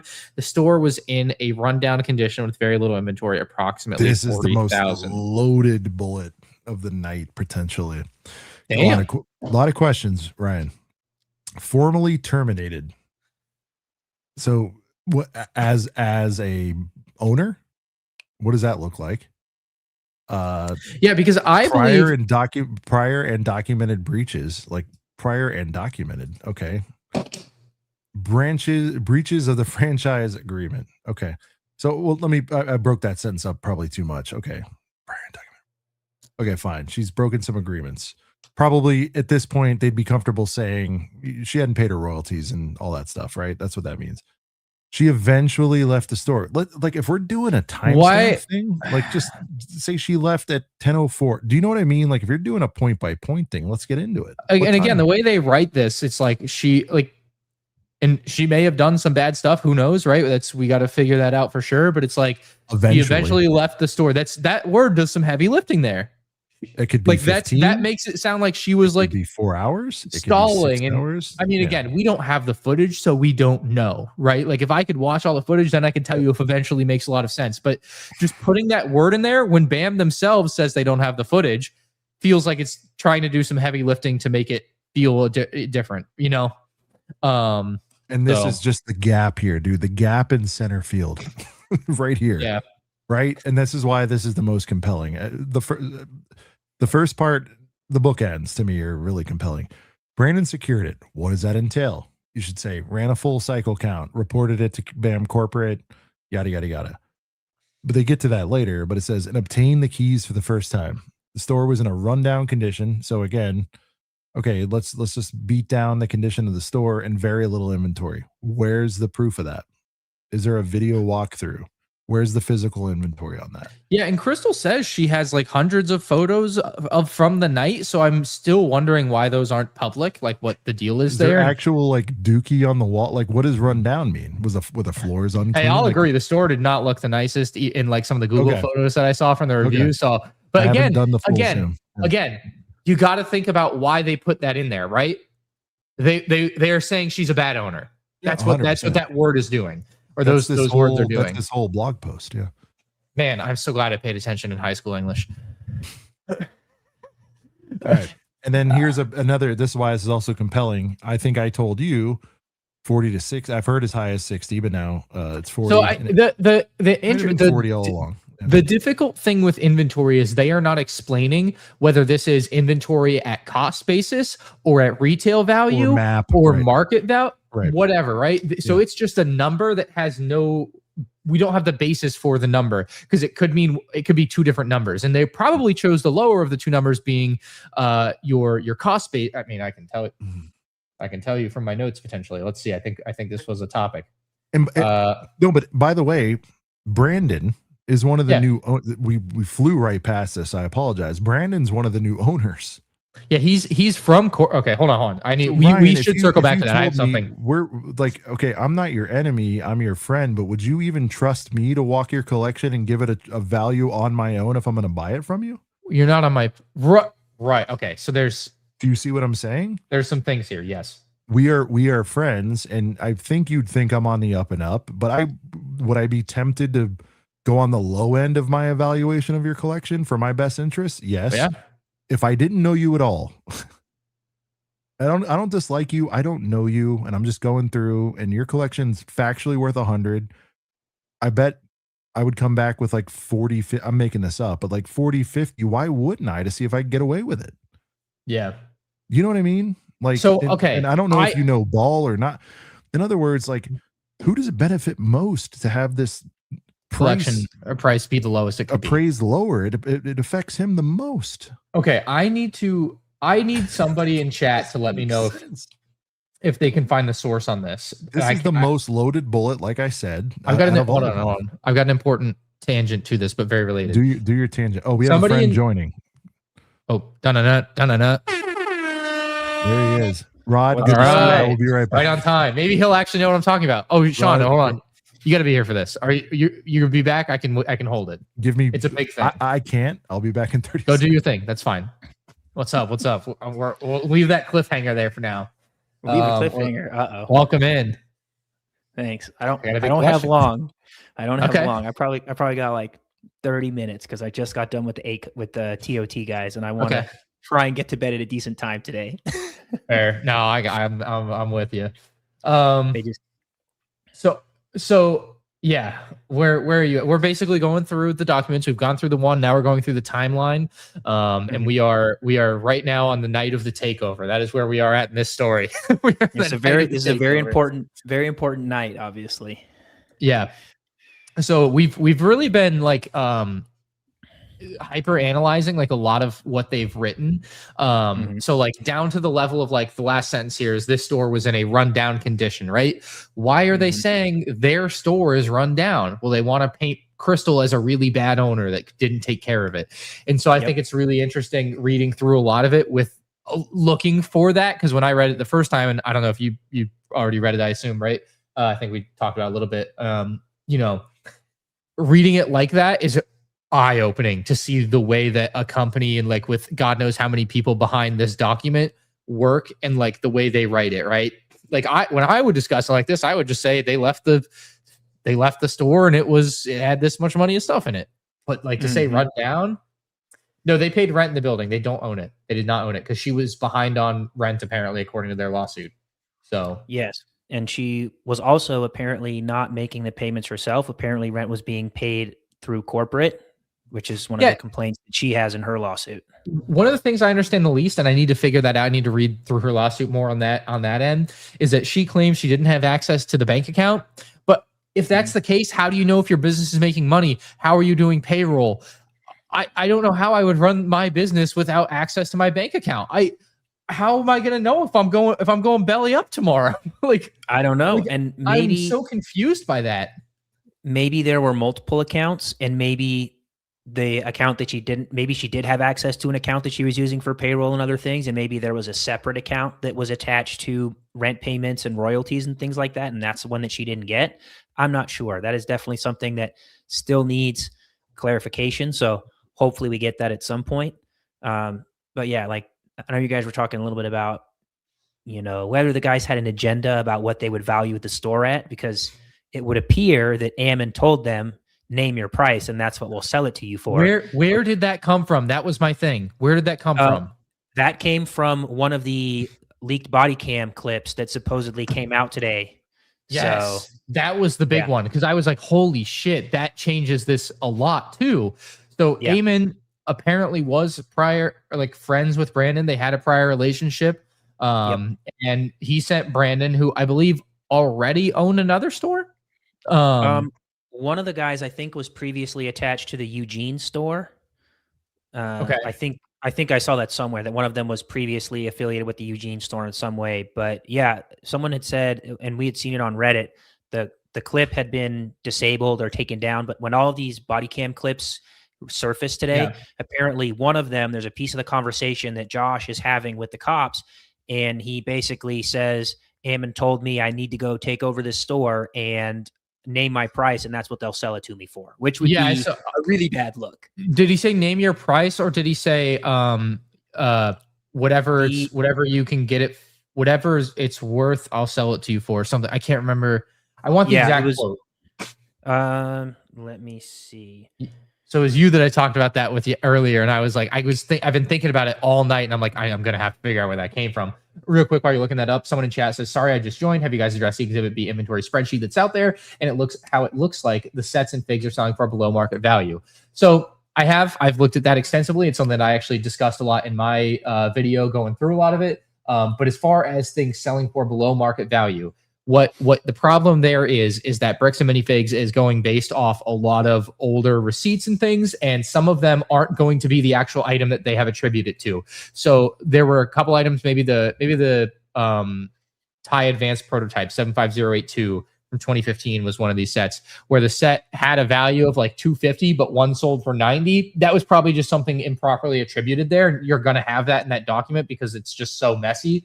But on the whole, I believe most of it's going to be correct. But yes, there are going to be some examples where it's off. Anyway, Sean, Rod was the guy. He immediately knew what I was thinking about. I was reading along. Rod immediately spitting game, as we know he is one to do. Rod, so sorry for the shitty welcome. Yeah, I got the quote.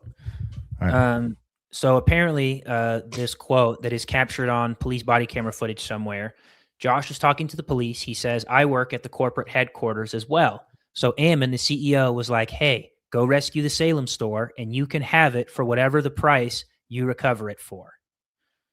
So it would have been in Josh's best. Yeah. It would have been in Josh's interest to, again, I didn't even notice this, very little inventory is what it says. Which, I mean, if you've been in the BAM, some BAMs have what I would describe as very little inventory. Why would BAM be into this? You know, like to be like, sure, quote as little as possible. It's so weird, like, because they could recoup here, right? It is an odd way to run your business. Like, I would never send you to count up stuff for me and tell me it's as little value as possible, and then I'll just give it to you, Sean. Like, that's pretty wild. Right. You'd give me a bro deal, like, straight up, but not with all these other I wouldn't let you, like, I wouldn't tell you fudge some number or, like, give you the ability to fudge numbers, then come back to me. Yeah, that's, again, it's the not to say that they did or didn't fudge numbers, but obviously the incentive and potential is there. I want to watch Rod's monster brain work in real time here. What would behoove them to do that, Rod? Why would they like let them take it for a song when they could have upside in said song, when they could say like, all right, great, there's 100K in there, we'll get this back. We'll, even if I said I'll give you the store for free, just sell this 100,000 so I'm made whole and I'll cut you a deal for your services. Why wouldn't they do that? Well, apparently, and I believe this is based on information that Ryan was given when he had his conversation with Ammon, is that when Crystal first reached out to corporate about wanting to leave the store based on the store is not in a good place financially, and her partner Benjamin had this overseas opportunity because he's a book publisher, at some point they get on a call, they're having a conversation about what the best course of action is, and based on testimony from Crystal that may or may not be confirmed by Ammon or other guys on the other side of the line at some point later, they kind of decided that, well, you're in a lot of debt to us, 175,000, 200,000, whatever number you want to believe. And basically corporate offered her an out and was like, well, you're this much money in debt. We'll just say that this debt that you owe us, we're going to put it towards the sale price of the location, and we'll just call it even and say, well, you owe us 175,000. We'll just call the sell price for the store 175,000, and then everyone is none the wiser for it. So, or kind of made whole or whatever. Yeah, right. everyone, except basically, Brian, by the way, in that scenario. Yeah, obviously except Brian, but in that scenario, basically it's a wash, and everyone walks away with their hands clean, and then Crystal can go do whatever she wants, and then the store can sell the location to somebody else. So, obviously that would lend to the fact that Crystal was very surprised when the new guys came in and kicked her out, because she was under the impression that this is basically what's going to happen is I'm going to sell the store to them, and the debt I owe is going to go towards the sale price, and then I'm going to be able to go off scot-free. And, so she said she was very surprised when the guys come in and roll up and are like, hey, we're kicking you out. And she's like, wait, what the heck just happened? I thought we were all good. So, there's that part of it. Obviously, we've been talking about the incentive for the new guys coming in. It seems that, you know, there's a previous relationship that exists between Ammon and Later, Jason. the new guys in charge. And so, you know, maybe it's like you just want to help out a friend, and yeah, you know, it's like, hey, we got this store. We need a new owner. I trust you. Like, we've been friends for a while. So you guys go take over this store and head it up. And, you know, I'll cut you a deal, and you guys can more or less name your price. And then that would obviously provide them with a huge incentive to undervalue the store as much as possible. All right. Pretty damn complete answer. And I knew you'd have one, Rod. Nice work. By the way, I just want to call out English called out rest in peace Quiznos, and it started kind of a thing here. Well, look, ACOB, we have levity here, and it's a very serious situation, but like, yeah, Quiznos, they're gone. Were you guys Quiznos guys at all at any point? No. No? Maybe one time in my life I've had Quiznos. All right. I just had to call it out. Here we go. Am I reading the next? OG Vault. Sorry, did we hit any of these middle batches supers? Okay, no. Let me do one more sentence here. So we're off this last section. Before leaving, Crystal removed cash from the till, attempted to print store records, and shared confidential footage without authorization. Yeah. The printing store records is the bit where she says, I need to pay him. I need to print these so I know what to pay him. And that's when they say, oh, we'll deal with that, basically. Right. That's what they say is he takes that on. Is what he said. So again, break it down. Why did they is there letting her do that if she owed them? So I guess they couldn't physically stop her from taking cash, right? And I mean, what are they saying? Remove cash from the till to make it sound like she was stealing cash? Like, what's the point of that being there? That's what I'm saying. Like, and why would they, again, quote unquote, everybody's using quote unquotes in here, allow her to do that? I would love to see lawyers break this down, because I feel like they would catch so much shit. Like, I feel like we're catching a lot. And Rod, if it was that contentious, wouldn't you have said, or wouldn't you have thought to bring either security, a witness, police to this potentially confrontational handover? Wouldn't you have had some sort of backup in some form or fashion?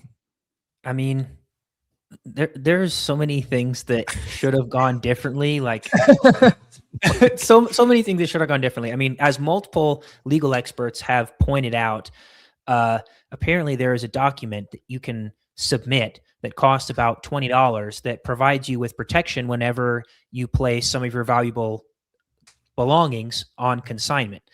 And really? you know, so that was yes.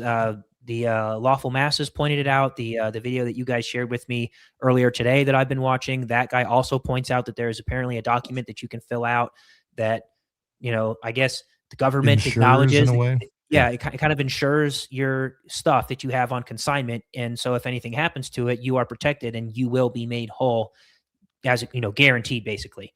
And so obviously that part of it is, you know, really could have put a whole stop on all of this. But something that I had suggested in our last show is like, Seth, yes.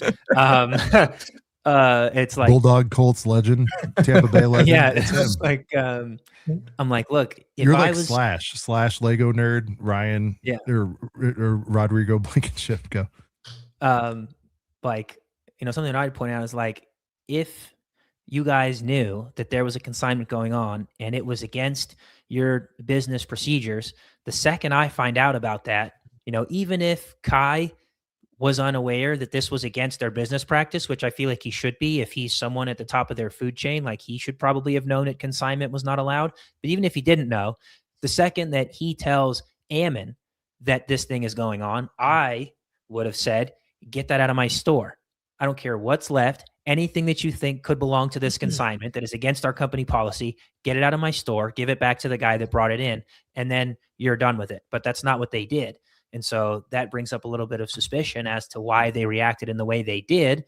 Like, if Brandon and Josh are also previously have experience with bricks and minifigs, then they also should have been aware that consignment is not allowed. And I haven't seen any footage where when Crystal brings up that she has a consignment, that Brandon's like, we don't do that here. What do you mean there's a consignment? I think we did discuss this. It was fascinating that they didn't like just immediately go, hey, you weren't supposed to do that. But yeah. And so that part of it is obviously, you know, I would have like to have seen that go differently as well. But like at every step of the way, it seems like somebody does something they shouldn't have done, and now we end up here, like a year and a half a year and a half later, and it's just blown up to this epic proportions. Have we gone over Crystal's lawsuit at all? We have quickly, but not deep dive on this, and that's a fair ask. Yeah, that's fair. We should. 100%. Crystal's lawsuit. Some highlights. Rod has. So here we go. The biggest component to Crystal's lawsuit, in my opinion, is her claiming that they did not have grounds to remove her from the store. Now, apparently in the Bricks and Minifigs franchise documents that everyone has to sign and agree to, there is language in there that would say, if you default on payments, rent, royalties, whatever else it may be that you owe to corporate, if you fall behind on these payments, then we have grounds to terminate you as the owner of that location and, proceed as we please from there. And so when the new guys come in and attempt to kick Crystal out of the store, they cite the fact that she is behind on rent payments, that she's behind on royalties, and she never fulfilled the purchase price of the store when she first bought it, which I believe was back in like January or February of 2023. So Crystal was previously the general manager of the store, and then they approach her about becoming the new owner of the store. And so when she buys it in the first place, whatever the purchase price was that they agreed to, I believe it was somewhere around $80,000, she never completely pays that purchase price. I think she was still short like $40,000 or so. And this is a fair question, Rod. I'm going to pause right here. So is corporate shown, because nobody, again, full proof receipts. I know it's a played out term in this and people are getting frustrated. Fine. We got to call it something. But has corporate shown any proof of these breaches or missed payments? It will be on corporate's responsibility to show them, because in court, part of Crystal's. My counter to that real quick, Rod, is like, then why would they wouldn't have done it out of nowhere. If it was a highly poppin' profitable store, they wouldn't have just invaded it. I wouldn't think, right? What other reason would they do it? Yeah. So, like I get what Cheese Slope's saying, but like they wouldn't have slowed that train down. If it was bringing them in $1 million rev, I'm making it up, but $1 million rev a month, like they'd be like, keep that train, keep that whistle blowing. They'd want no part of stepping in if it was a heater store. I don't think Crystal has denied the debt either. I think she just claimed that there was a reason it wasn't made, and that was the bank account situation, which I don't grasp, so I don't really want to talk about personally, but like... No, I know, but I mean, just like, but it was a fair question. I'm just like... Yeah, no, it's not unfair. And that same person has also been asking, I think, why she is suing if I want to find her question. Cheese Slope Queen. It's a pro Crystal, like a pro. And by the way, why would Crystal be suing for wrongful termination if she was in debt, if she was really in debt and breach? I can't answer that. I don't know. But everybody's suing everybody, so somebody's... One of them's got to stick, or none of them stick, or none of. Yeah, who knows? They could all be right. Multiple things can be true here. Like, she could have been in breach, but I think her point. I think I watched a lawyer break it down. I can't remember who said it, but I think her point to wrongful termination was that she had to be given the notice in writing, and she had not been given the notice in writing, and they still made her leave. I think that is what that comes down to. It's not because of any of the other stuff. Yeah, that's definitely a big part of it too. Is they basically didn't properly execute her termination according to their own franchise language. So that was a big issue that she had with the way that things were carried out. And the other things that she cited in her lawsuit is like, like Ryan alluded to with like the bank account. Is she said that they didn't hand over one of the store's bank accounts to me that I was supposed to be able to use for conducting certain operations. And she said that they also did not assign her the lease to the property. And so basically corporate was paying the rent on her behalf. And she said that because of these arrangements, because she didn't have access to one of these accounts, she didn't know that the automatic royalties payments were not being paid to corporate. And she was unaware that the rents weren't happening, which look, I don't understand it fully either, but this is just I'd have to know how it all works. Yeah, I know. Yeah, I'd have to know how it all works. Now, I can attest to the fact that corporate paying rent for a store's location is not how business is normally done, because I've had the opportunity to not interview, but just ask questions to a couple of current and former location owners. And they both said they made direct payments to the landlord of the property. And Crystal is saying that's not the situation that she was in. And she was saying that corporate was making rent payments on her behalf. She also claims in her lawsuit that they had agreed to basically like off the books payment situation for her rent and for her royalties. And that's why she's coming after them now, because she said that there were some informal agreements made between her and corporate that these shouldn't be a problem. So she's going to have to prove that. Obviously, corporate is going to have to prove that she was behind on payments, which I'm sure she will. If they did have the bank account that she said she never got, then that bank account is going to show all. And that was a year of business, dude. Exactly. To me, by the way, year and a half. This is a fatal flaw. 7 with AJ brings this up. There's been, by the way, guys, I know there's been frustrating comments to you, me, Ryan, Sure. But there's been some really good ones, and I'm just trying to sift through. Let's try to focus on the good ones. Yeah. Yeah. Because a lot of guys giving us gruff, whatever, it's to be expected. Massive audience. Thanks to all over 2,000 of you guys for rocking with us tonight. But this is interesting because I wondered about this, and the question is, why not? So 7 with AJ, again, legendary beard. Royalties are not automatic. Owners have to process them manually each month. Like, why is that? Like, first, I would like to ask AJ, what is your source? Let's make sure that this is factual information, because we're in the business of verifying everything. So AJ, I'll say why Rod on his behalf, because they said that she owed back royalties, which tells me they're not automatically being siphoned from POS. Yeah. Text me if you're a BAM owner and you have my phone number and tell me. There's a couple of them that have been texted. Like some random new person texted me today, and they're like, "Oh, we have mutuals." I'm like, I don't know. How'd you get my number? but Rod, is my counter to you a little bit okay on that? Like, it's like, well, they can't be, if they're saying she's indebted on royalties. I'm going to say that probably holds weight if they're not automatic. And my question is, why are they not automatic? If that's the lifeblood of your company is these royalties, why are they not set up automatically? Like, before anyone else gets paid, mothership needs to be paid. Why is that not set up that way? So I have pulled up Crystal's lawsuit. Now, obviously, Crystal can have a misunderstanding of how their payment structure works, but in line 33 of Crystal's complaint against BAM, it says BAM did not return the bank's documentation needed to change account ownership, causing the account to be frozen without plaintiff's knowledge. As a result, automated payments for franchise royalties and for the remaining purchase price of the store, as we just touched on, were not withdrawn as scheduled. So in her lawsuit, she is claiming that the payments were automated. If she had a misunderstanding of how the payment structure works, then sure.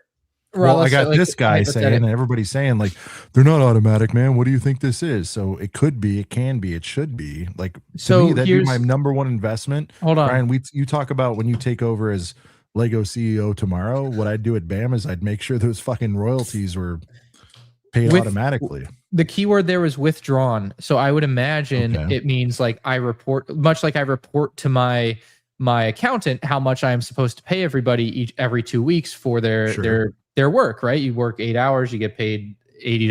I don't know. Whatever, not a lot. You get more than that if you work for me, but you get the point. If it's not withdrawn, that means I told her, but they didn't take it and give it to them. So it is automatically withdrawn. I don't process it. So that makes sense there, depending on how that's framed, right? Mm-hmm. You kind of follow. So just another way to think about it. There, there's like I said, all the time. There's so many angles to this, so many different ways it could or couldn't work. All right, we'll try to do better talking over each other. I'm the most guilty. I apologize. What do you mean? Is it?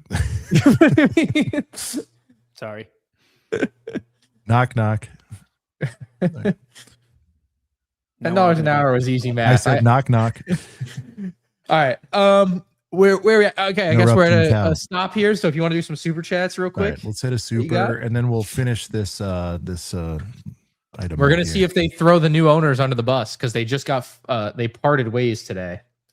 So we're gonna see if they've figured out what happened. Respectfully, guys, if we miss something, is not intentional. It's not for political or citing beliefs. I'm trying to go back to the final question we had.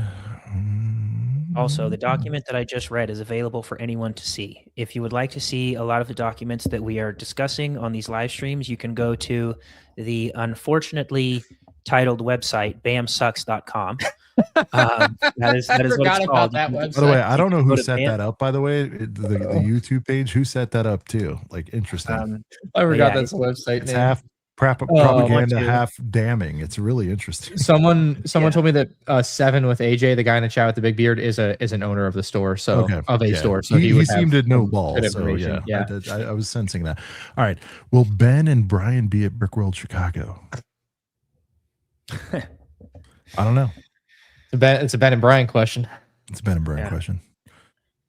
We've thrown the gauntlet out. I've mentioned it to Ben. I know you threw it out, yeah. I threw it out to Ben. I throw it out to Ryan each and every day, and Rod, who are both really busy. Rod said just pick him up on the way. So if I go, he's going. That's what I was vision boarding that. I was like, dude, if we get Rod on the way, Ryan be more motivated to go. All right, all right, we'll sidebar.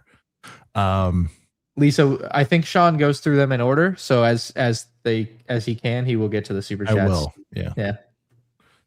And it just ran down. And Jay Sparrow, we've got this. It actually shows me a thing. All right, here we go. Schindler's List 44 to bring that. Good movie. Bam continues every single chance they can that they were lying, but let's continue giving them the benefit of the doubt. Trying to break that down. I think he's upset that some things they said they were lying. Sorry, we agreed with. I think that's kind of what he's getting at. Yeah.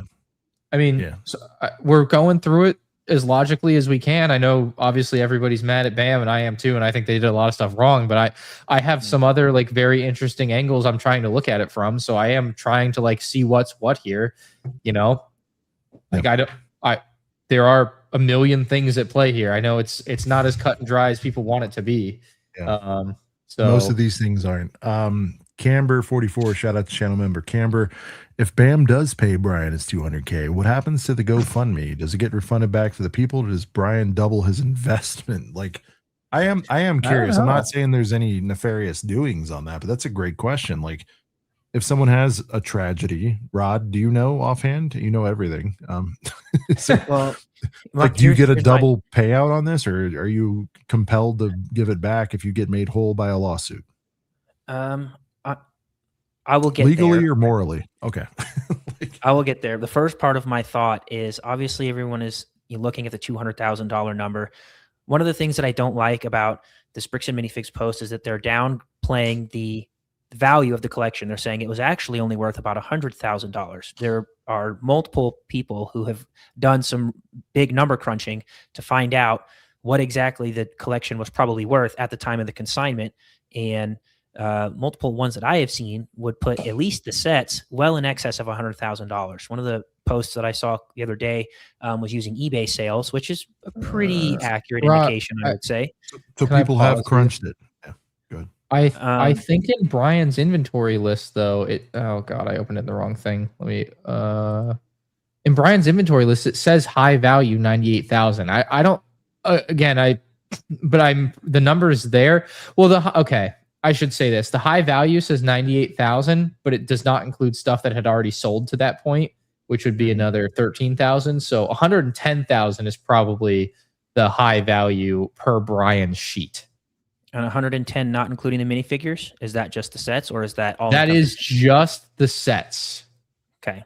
At least as far as I can tell. I don't know if it's a PDF, so I can't just make sure that the numbers are pulling from the right places and know that there's not more pages that were deleted after that, and then it was just still the So yeah, but that would just be the set. So I would agree they are downplaying the value there from what we can see from Brian's sheet. I needed to recheck that, but I think we're right to say that.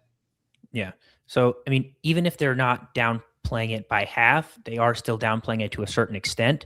But even if Brian's collection is worth $200,000 smack dab on the button, my thinking is if he was able to sell it to the store all in one go, which is how it would have been done by the book, usually Bricks and Minifigs offers about 50% of the value of your stuff you're trading in for cash, a little bit more if it's trade-in credit. Brian would have been seeking cash as far as we understand because he needed it for medical care Medical for his bills, father, yeah. Right. and was supposed to be going towards, the next generation for going to college.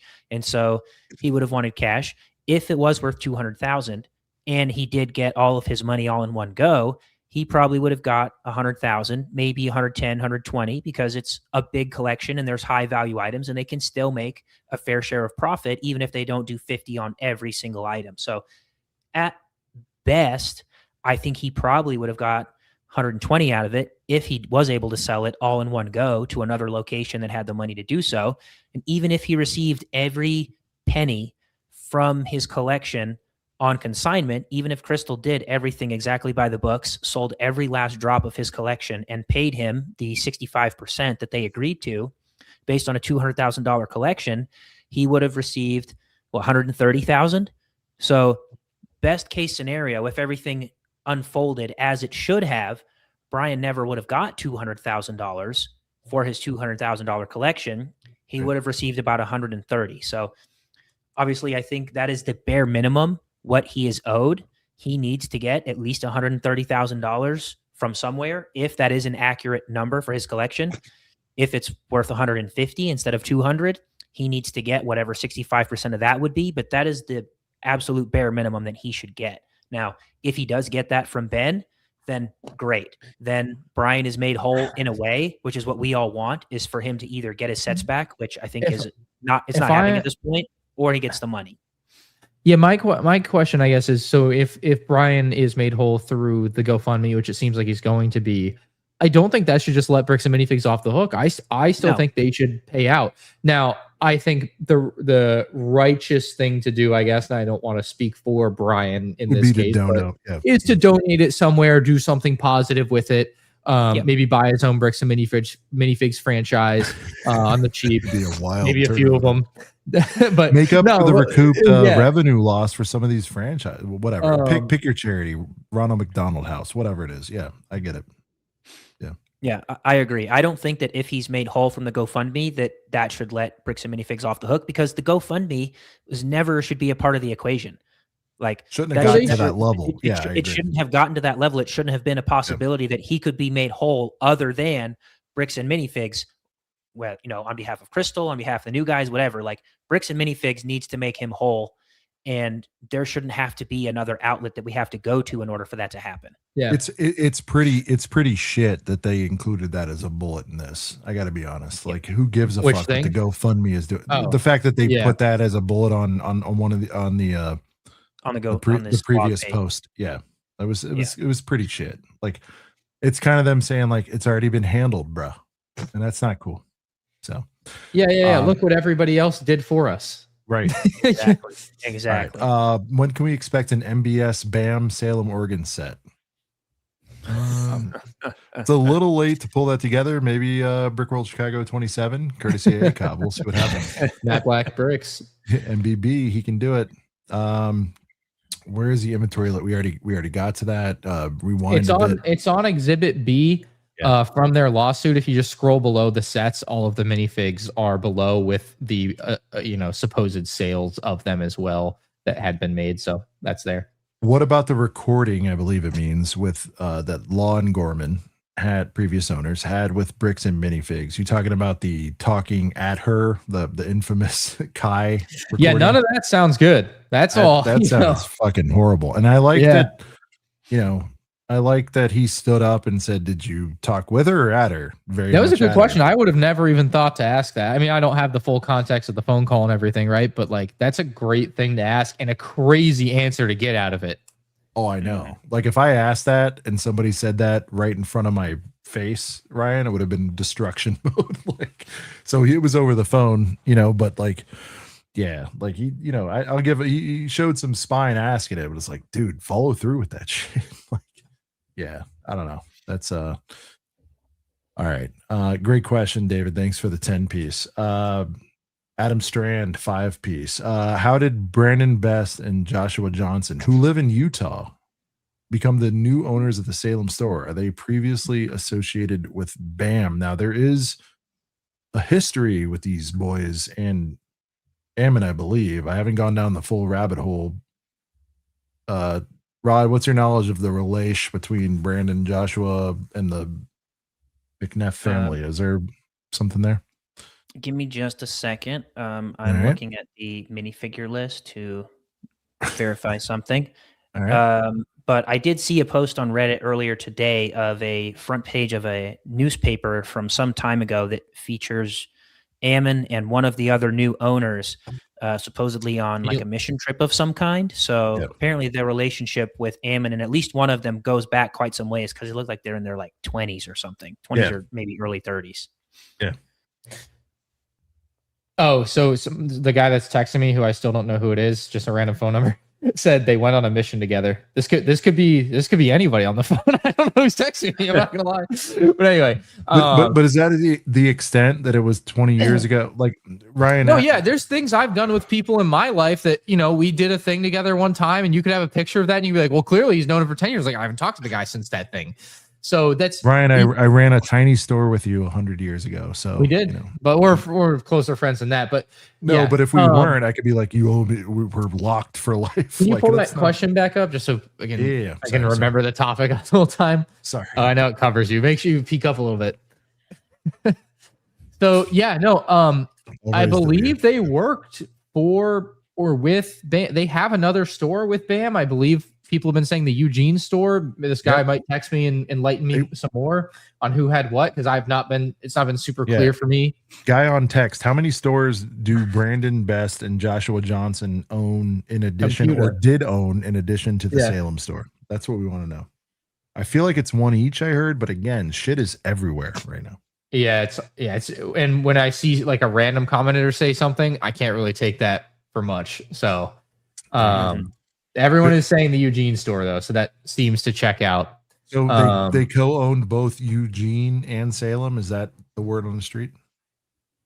He says one other from what I know. So that would potentially be the Eugene store, which should be again, they took away their other store as well, also taken away at this point. So by the way, a trusted friend texting me offline too, saying like commenter the Colin 99 is dropping knowledge in chat, so we'll pay special attention. I remember bringing up the Colin with a K over and over again, and I agree from what I've seen so far. So he said they also worked at Legally Mine LLC together. Josh Johnson worked there very recently. Eamon was the president there for 12 years. You want to get into that? I don't know much about it. I just know that it's a thing, and I know people talk about it as if it's a really horrible thing that he owned, but I've done absolutely no research on it. Feel like it's currently owned. Yeah, it was a inventory company that Ammon owns allegedly, and were they partners in it? That's interesting. And the irony is, if it's inventory management and asset management, like how do we botch these transitions? Bits of Geek, y'all are good people. Appreciate your coverage. Thank you for the kind comment out of 7,000 of them. My guess is the McNeff brothers were absent the day business ethics were taught. They seem to threaten lawsuits and financial ruin to anyone and everyone they come in contact with. That is a perspective, and it's been on display. That is not unfair given all the information we have available right now. It seems like them being litigious is a strat, no doubt. Go ahead, Rod.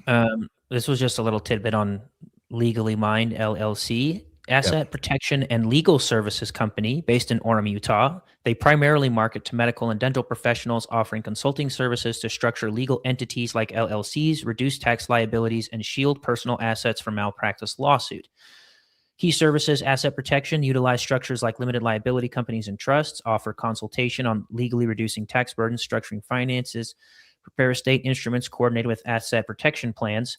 Unauthorized practice of law. The Supreme Court of Ohio previously entered an order finding that Legally Mine LLC engaged in the unauthorized practice of law, highlighting that non-attorney companies may have regulatory limitations in providing specific legal advice. So their previous LLC apparently got in some legal trouble, and I believe I've seen some discussion from the internet speculating that Ammon had to sue his own father for whatever this previous legal situation was involving their their LLC. And so people are like, how about we question Ammon on why he had to sue his own father when he was at his previous business? So that's what the chatter is involving that.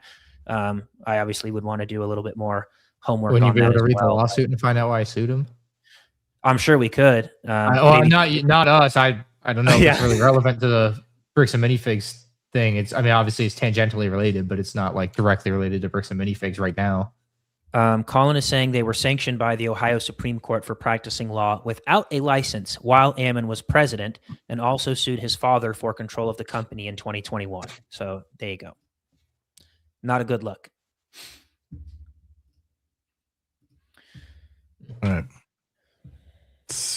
I'm sure that's a fun rabbit hole. Yeah, I mean that again is another 3-hour pod potentially. Yeah. But like again, we're trying to do Cliff's notes, but I tried to provide some rails, which you know, these guys know me pretty well. It's hard to stay on topic on square here, but it's just like, man, shit. We're just trying to chase down the sets at this point. That's why I didn't deviate too much in the. And guys, again, we don't mean to like sweep under the rug the potential police. None of it's swept under the rug. It's all out there. It's all out there. No, I'm saying by us, right, Ryan? We talked about, like you said it earlier, like police corruption. We know it's a thing. It's likely, it appears to be a thing in this, but like there's just, it's so much to unpack there. The whole Mormon tie-in, like it's just things we're not experts on and don't wish to talk about. And if you guys want to rock on and find that somewhere else, I guarantee there's 5,000 other videos about that. It's just here we're talking about getting down to the root of the, you know, dollars and cents of who owes what here. Yeah. A Squared Bricks, channel member. Awesome dude. A Squared Bricks been rocking with us, yeah, at least 2 years. Don't listen to the haters. Thank you, man. We need that every once in a while. There's going to be some noise in here, no doubt. Thank you. It means a lot. Will you have extra sets and minifigs on hand in Chicago, or there'll be an opportunity to pre-order? If you're talking about the ACOB drop, which it is, yeah, LFK channel member, Blake might have a little something in his bag. Blake might have a couple extras. It was a pre-sale only. We do bring a couple extra boys. If you're talking about the G-Wang and all the exclusives, yeah, we might have some of that there. 2-piece from John Lego. We'll let Rod take this one away. That's for it. Please buy smart brick sets. Here's the Rod, thing, John. Your official corporate response. I don't know if you've noticed, but the smart brick sets have not been particularly well received by the community so far, whether that be the Star Wars sets or the recently revealed Pokemon sets. The going trend is that the design of the sets is severely compromised in order to incorporate the play features of the smart brick, and the play features aren't really that rewarding. Like, the juice has not been worth the squeeze so far for what it was supposed to be, like a revolutionary piece of technology integration with Lego. So I don't see a whole lot of people buying smart brick sets. Every time I go to Target and Walmart, they are pretty much fully stocked with smart brick sets. I don't really anticipate Pokemon being all that different. I think there will be an initial wave of people that do buy the Pokemon smart brick sets, but that's unlike Lego Star Wars. Right. It's going to be the Pokemon fans that can't help themselves, not the Lego fans who can realize that it's not a well-executed Lego product. So I don't see myself buying any of those. I don't think I see Ryan or Sean buying too many more for themselves either, but it's just they got some work to do if they want our money for those. Hey, man. Look, I still say this is a heater. I don't care what the alleged expert of all of Lego Star Wars says. I think this is a great set. Okay.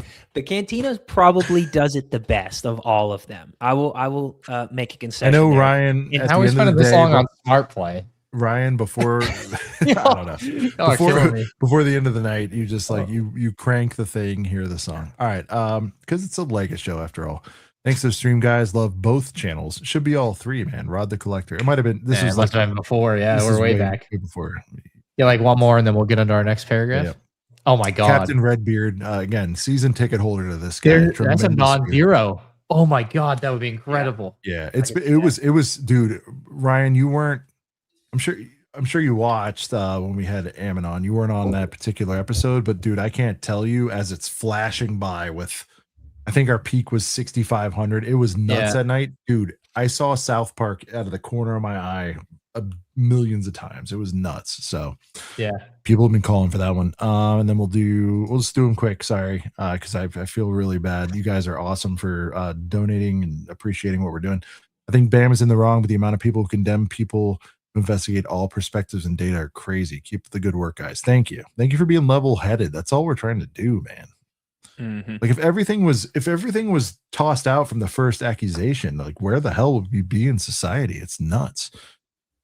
I don't know. All right, last one. Saw a video earlier where they showed a company claiming to be BAM supplier Minifigs. Oh, yes. Cut ties with. Yeah, this is and Ryan, you might know minifig maker. Yeah, I didn't minifigs.me or for me. Yeah, like how meaningful of a cut tie was that? I don't know the I don't know them. Yeah, I don't really know them otherwise. I follow them now, but I didn't follow them before, and so I don't like notice their product at the store or anything. That'd be something we'd have to ask if there's Bricks and Minifigs owners in the chat, how much of their product at the store is of theirs, right? So yeah, I wouldn't know on that end of how impactful it will be, but it's something, right? It's not nothing. Yep. And it's somebody standing up for what's right on their end. So, that's all you can look for, right? One more to find the guy's own words, why they left the country. Read the free sample pages of his book, link in chat. All right. So you guys can find that as far as the controversy going back and forth there. So let's go back to, let's resume. November 14th. Go ahead. Someone just dropped a comment, said someone had a super chat question for me. If you can find that, then if you can find it, I'll try and get to it. The specific Rod one. Okay. Yeah, I said I believe he's going in order received. That's correct, right? I am. Okay. Oh, okay. Yeah. Okay. But because Rod is a legend, we'll skip ahead and we'll do this one. Cody, speculate. Oh, he's trying to get you. There you go. This is Cody. I don't want to mispronounce. Go ahead, Rod. Take it away. Care to speculate on the legal record in Oregon for Crystal and the police report where she had some of the product Cloud City in her home? Well, I think as we've already established, Crystal was not on the up and up. So if Crystal did in fact have some of Brian's inventory in her house, that wouldn't surprise me in the least bit, because we've already established Crystal was not doing things on the up and up. I mean, this new post, I don't know if we've gotten to it already or not, or maybe it was in the blog post, but apparently BAM found that she had 3 separate accounts that she was using to try and keep track of Brian's inventory. And she had like a secret email address that all of this was attached to. So if she had stuff in her house, wouldn't surprise me in the least bit. As far as we understood up until now, there were 3 different locations for where inventory was being housed. Location number 1 was in the store itself. Location number 2 was offsite storage, which we believe they used for a certain period of time and then eventually relocated all back to the store. And then location number 3 was at Brian's house or at his family's house, whatever the case may be. So as far as we know, I think Brian had his own storage unit. Yeah. So my friend went there and got, yeah. So Brian had his own storage where some of the collection was being housed. So it wouldn't surprise me if Crystal had stuff there, because I think we've already established he's a pretty shady character in all of this. I think it's also notable that he points out that the one set she had there was Cloud City, which would be one of the most expensive and one of the ones you would not want to keep at the store to have potentially stolen for sure. It's, Yeah. So that is, I don't know what more is on that police report. I haven't seen it. I don't know anything about it other than what you said, but specifically with Cloud City there, that, that would be a fair one to keep off site when you're not actively trying to sell it or whatever, if someone's not coming and asking to see it. So yeah, absolutely. I can see that. And especially given there were break-ins. Oh yeah, I feel that was about you. Sorry. I mean, multiple Cloud Cities at that as well. I mean, I believe we've seen in the photos that there were at least two sealed Cloud Cities. There were 2 on his list. I had one of them and I got it. So okay. It was one of his storage separate ones, but I got the second one. Yeah. And Crystal says in the Facebook post, when they first do like their launch party, basically for the collection, they're advertising on Facebook. They're like, we're going to have this massive collection in store. You can come look at it. The sets will simultaneously be available for purchase over the weekend. And then it says in the social media posts, after the collection is over, a majority of the collection will be housed off-site away from the store, citing security reasons, citing space reasons. So if she had it, I could definitely believe it. Whether it was with ill intention, that remains to be seen. But as Ryan pointed out, that is one of the most valuable items in the collection, upwards of $8,000 to $10,000 at the time. And I could totally see, because there is evidence of multiple break-ins that are on their social media as well, where they're trying to catch people and be like, if you can identify this person in the security footage, please let us know. So I could definitely see that they would want to keep something as valuable as that out of the store property. All right.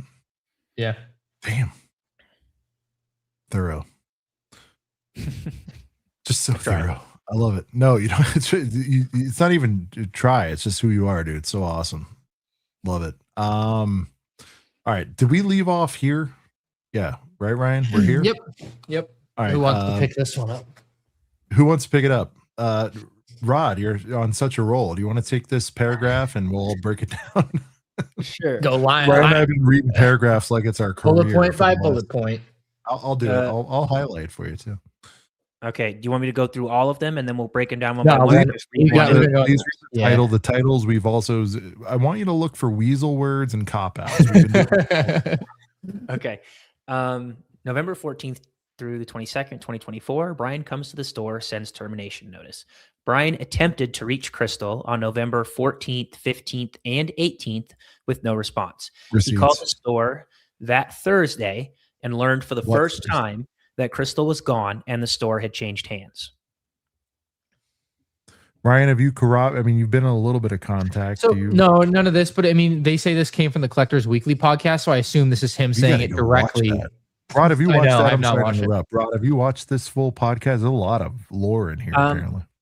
I haven't watched the full thing. I was particularly interested in the security footage they showed to see if it matched up with what Ben was showing in his videos. I just wanted to make sure that it was like genuine time-stamped information and that I assume it's what's in the Google Drive, because they made the Google Drive that we've been referencing, and so I'm assuming it's the same exact footage, you know? Yeah. So I need to go back and watch that in its entirety. They talked about it in a little bit. Like they're like, all right, guys, this is the situation we got here. And I need to go back and watch all of it. But I assume most of the information that they cover, we could also find in the Google Drives. But this was new information for me as well. All right. Yeah. So next line, I guess. Point. Yeah, next point. Brian came to the store 3 times with printouts of his contract and an inventory list. He was met with confusion from the new incoming franchisees who did not recognize the agreement. Yeah, Brandon didn't recognize it. Yeah, sorry to Brandon. I'm like, oh, you're good. Brandon confirmed Bam was not a party to it. Josh was also present and accompanied Brian through the front of the store, not the back room, where Brian could not identify any of his collection on display. All right. I got to get to the who did not backroom boogie. Yeah. We can get to the back room. Who did not recognize the agreement? Of course, he didn't recognize the agreement. He didn't sign it. We know that. Hold on, but let's zoom in on the word recognize. That could also mean acknowledge. Do you know what I mean? Like that's a weasel word there. Recognize. I just think the whole sentence is a weasel. Like obviously he wouldn't recognize it because he didn't have anything to do with it to begin with. But it was made with knowledge there. Yeah, anyway. It was made with the store, and it's still Brian's stuff in the store. Whether or not, who was it? Who's the guy that he's talking to here? Is it Brandon, or Josh? Whatever. Brandon, knew about it. Like it's still Brian's stuff, and Brandon knew there was some. Brandon is the guy that was with Crystal the night of, right? That one's Brandon. Yes, that was Brandon. Knew of it, that there was some sort of consignment deal like a few nights before. So the idea that someone comes in saying, "Hey, I had the consignment deal," and then you're just like, "Oh, I don't know," like it seems questionable. And they've had time now. Sorry, they've had time now, potentially. Of course, they'd never shown the back of the store. So everything, and in the pictures that Crystal put up, the sets are in the back of the store of the like 5 pictures we have of allegedly the night of. So yeah, I mean, only having seen the front of the store, of course, is a big problem. Right. And I've highlighted that the front of the, like they even called that out themselves, which is really odd. It's kind of like saying, why didn't they give access to the back? There's something lurking back there. Why would they call this out? They would not let him in the back, apparently. Right. So why? Is there something back there? Yes. Exactly. Because I don't have they're kind of like, yeah, they're kind of. I don't have my Brian notes in front of me, but I'm pretty sure he said that he wasn't allowed in the back, which. No, they're saying that. And they're agreeing to that. And I'm like, my question is, why are they saying that? Well, they're not saying he wasn't allowed in the back. They're saying he just walked through the front, right? You got to be fair. I am being fair. That's blatantly stating they would not let him through the back in a way. I know, but they're not saying that. They're saying it without saying it. Their advantage, yeah, sure. But yeah, no, like the fact that they let him through the front of the store is insane. They could have all been squashed right then and there, but who knows what was behind the closed door now? Now you never know. If it was nothing, they would have let them back there. So yeah, that's it. Brian called the police, and they called it appropriately. Again, look at the yeah. Of course, they agree. Yep. A civil matter, which it is, by the way, at that point. Ryan, can I continue to share information from the notes that you had with Ammon? I don't see why not. All right. Well, in the notes that you have from your conversation with Ammon, you have in here that Brian comes back sometime after he comes back the first time, and they say that he was here 3 times. You have in here, and one of the times that he came, he arrives with the paperwork, which they are acknowledging here. Now, for one thing, this refutes one of their previous releases, which says we have continually requested the documentation of this consignment agreement and have not received it yet, which they're now saying Brian attempted to give them the consignment agreement during one of his 3 visits when they first took over the store. So they're already contradicting themselves based on a previous statement they made. But in your notes here, you have in here, in your notes, you have in here, he keeps saying that the Steds that are in the front of the store aren't his, and he says he wants to search the back room and is then trespassed. So based on the conversation you had with Ammon, they acknowledge he wanted to see the back room and they didn't let him, and then the police get involved. Yes. So even though they don't say it officially, maybe unofficially, he did want to see the back room and was denied access. I wonder why they called that out. Yeah, that's why I called that out. Because like, who wouldn't want to see it? Like, well, let me see what's like. Who just goes and looks at the floor when you're really looking for something? Do you just look at what's out there, or do you open drawers? Do you go in closets? You know, like I don't know. Well, I think the closet thing is coming too at the end of this because like I said, I had read through some of it, and that's going to be interesting when we get there. I have some real thoughts on that. But yeah, no, good call on the notes there. That's exactly right. All right, we hit this. All right, hit this last one. I'll take this one. All right. Oh wait, this one's Rod. Last bullet, Rod. Sure. On November 22nd, Brian sent a certified mail notice addressed to the Salem store, formally terminating the consignment agreement between himself and Crystal's LLC, citing failure to name it, by the way, the November installment and refusal to allow inventory inspection. What did you say, Sean? I said it's not called Crystal's LLC. Name the LLC. Why not do that here? What's their LLC called? It's probably BAM F Salem. I think it's BAM F Salem, but like just one LLC. No, the reason they didn't is because the LLC has BAM in the name, and so they don't want you to know that the LLC has BAM in the name. You answered my question. That is exactly why they don't name it. Okay. Yeah. All right. That's fascinating. Right? It's just a little. I think it's BAM F Salem 1 from the lawyer I was listening to earlier. He said it like 5 times. Now I remember it. That's interesting that they don't do that. Like. It's just we are calling it out. What do you mean call it out? No, he's probably just egging us on, like to call. Like, damn, I just did. What else do people want? No, I think he's like excited that we're calling it out. I'm just joking with him. We are. Dude, I'm subscribing to this shit. It's way better than our piece of shit. Scroll back up a little. Hold on. Right. I want to reread this one more time. Yeah. So failure to pay the November installment, refusal to allow the inventory inspection. So right when it's November installment, it seemed like they missed a year's worth. She right? It's not. I don't. Okay, Sean. I believe she was paying Brian monthly. The amount she was paying Brian monthly is what is in the question. Sorry, I was conflating it with the 6 months. I was conflating it with what she owed BAM. I'm sorry.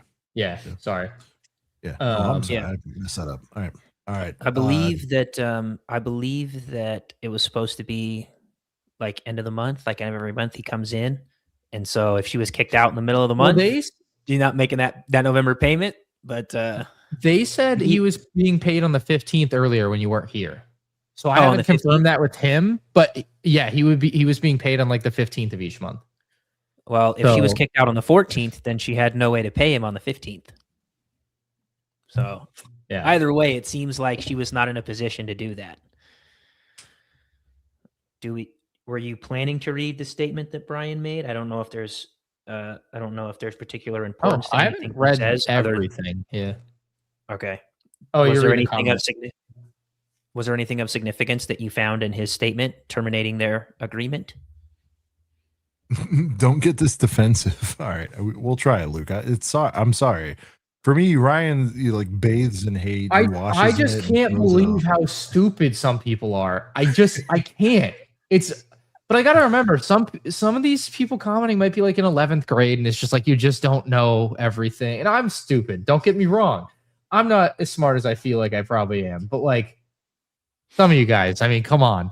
Anyway, next section. Self-depreciating Ryan. That's new. I like that. Next section. You want me to read this one? Yeah, please. December 2024 to April 2025. So a little bit of a time jump, going up a week here. BAM offers inventory public campaign begins in late November or early December 2024. I need Sean here for this. I refuse to continue. This is the bit. This is it right here. This is the one that's going to piss me off. Because the video's at the end of December, and they're going to tell us in early, this is going to, oh my God. I didn't read this with this mindset yet. I feel like this is about to be really bad for them. This is going to be, I think these are going to be some bad bullet points. I'm not even reading them. I'm reading chat right now to not distract. I don't want to get my reaction ruined for Sean. I mean, it seems like a monthly shakedown. What were you going to say? Sorry. Well, I was just talking about this with the TOT guys, like kind of the timeline that, we were talking about, like where the origin of this video comes from, and like the nature of the timing of it, and the nature of the timing of when they took over. Because I mean, we were talking about like, dude, they come in and take over in November 14th, and within the next 2 weeks they have Black Friday and Cyber Monday, and then in the next 5 to 6 weeks they have Christmas. So like they take over probably the 5 or 6 busiest weeks of the whole year for them. Like the timing, you couldn't write it any better in a story that they're going to take over in probably the busiest 5 to 6 weeks of the year. And then this video comes up, and something that I was thinking about, maybe I'm looking too far into this, but like, I know for me, when I post a video to my social media, a lot of the times it doesn't get posted on the same day that it's recorded. And so like when you guys see my kicking videos, I always put the date that it was actually recorded. If I'm posting a Lego video and it's substantially later than when I actually recorded the content, I'll usually put a date in there. And so if this video was posted on the 29th, it probably was recorded earlier than that. Well, but if they were closed for Christmas, then I would think that this video was posted probably sometime between December 26th or 27th and the 29th. And so if they just recorded before the 29th, yeah, like judging from the video, it's nothing crazy. I would imagine it was recorded same day, posted same day. It's not like you take it home, you edit it. That's like a 15-second, like here's the store. That would be my perspective, but I can understand. Yeah, I mean, it could have been recorded a few days before. But even if it was most likely still recorded after Christmas, in which they would have experienced some substantial amount of sales, and they needed to they probably restocked their shelves after the Christmas frenzy the week before. So and Sigsbricks points this out. They were supposedly cash only or not reporting to BAM point of sale software. So wonder where those records are. There probably aren't records if that's the case. I would assume. I don't know, but. I mean, yeah, I believe someone said in Ben's video, you can see cash only, like, we're sorry for the inconvenience, cash only. There was a Google review that said cash only. And then somebody else told me that for months, there was a cash only sign on the door. And so who knows what happened in that time, right? Who knows? Yeah. Other than the owners, maybe. I think you might have mentioned that Brian sent somebody into the store. And Brian that it was cash only as well. So I don't know about that specifically, or in fact, I was not told that specifically. Okay. But I do know that Brian said that he sent someone into the store and they bought one of his microfighters. Okay. So, no, we know you can still use the point of sale system for cash only, but was it used? Who knows? Right? Like, that's a question that we need answered. And we don't have an answer to that. And I think clearly they are not going to answer that in this. We know but we're going to find out. I'm hoping we'll get more of the juice here, you know? Yep. A lot of places have gone cash only as they cannot afford to give up 3 to 6% to the credit card companies, which is, you know, its own deal. Oh, sorry, go ahead. I know you're going to say something before we do our next thing. I mean, we currently, I think, are operating under the line of thinking that Crystal sold a lot more than even the BAM point of sale system would reflect, because in her lawsuit against BAM, she claims that she sold about half the collection, and it was, you know, that it could have been worth a lot more than what BAM is saying that she sold about 52,000. So if Crystal came up with a system to sell sets on the side and not have it reflected in the point of sale system, then I think it stands to reason that the new ownership also may have had a system for selling stuff on the side and it not being reflected in the point of sale. So I think both of them definitely could have been, you know, had the side hustle going to sell pieces of his collection and then not have it reflect in their sales. Yeah. Okay. Why isn't it ACOB H? All right. What is the H for?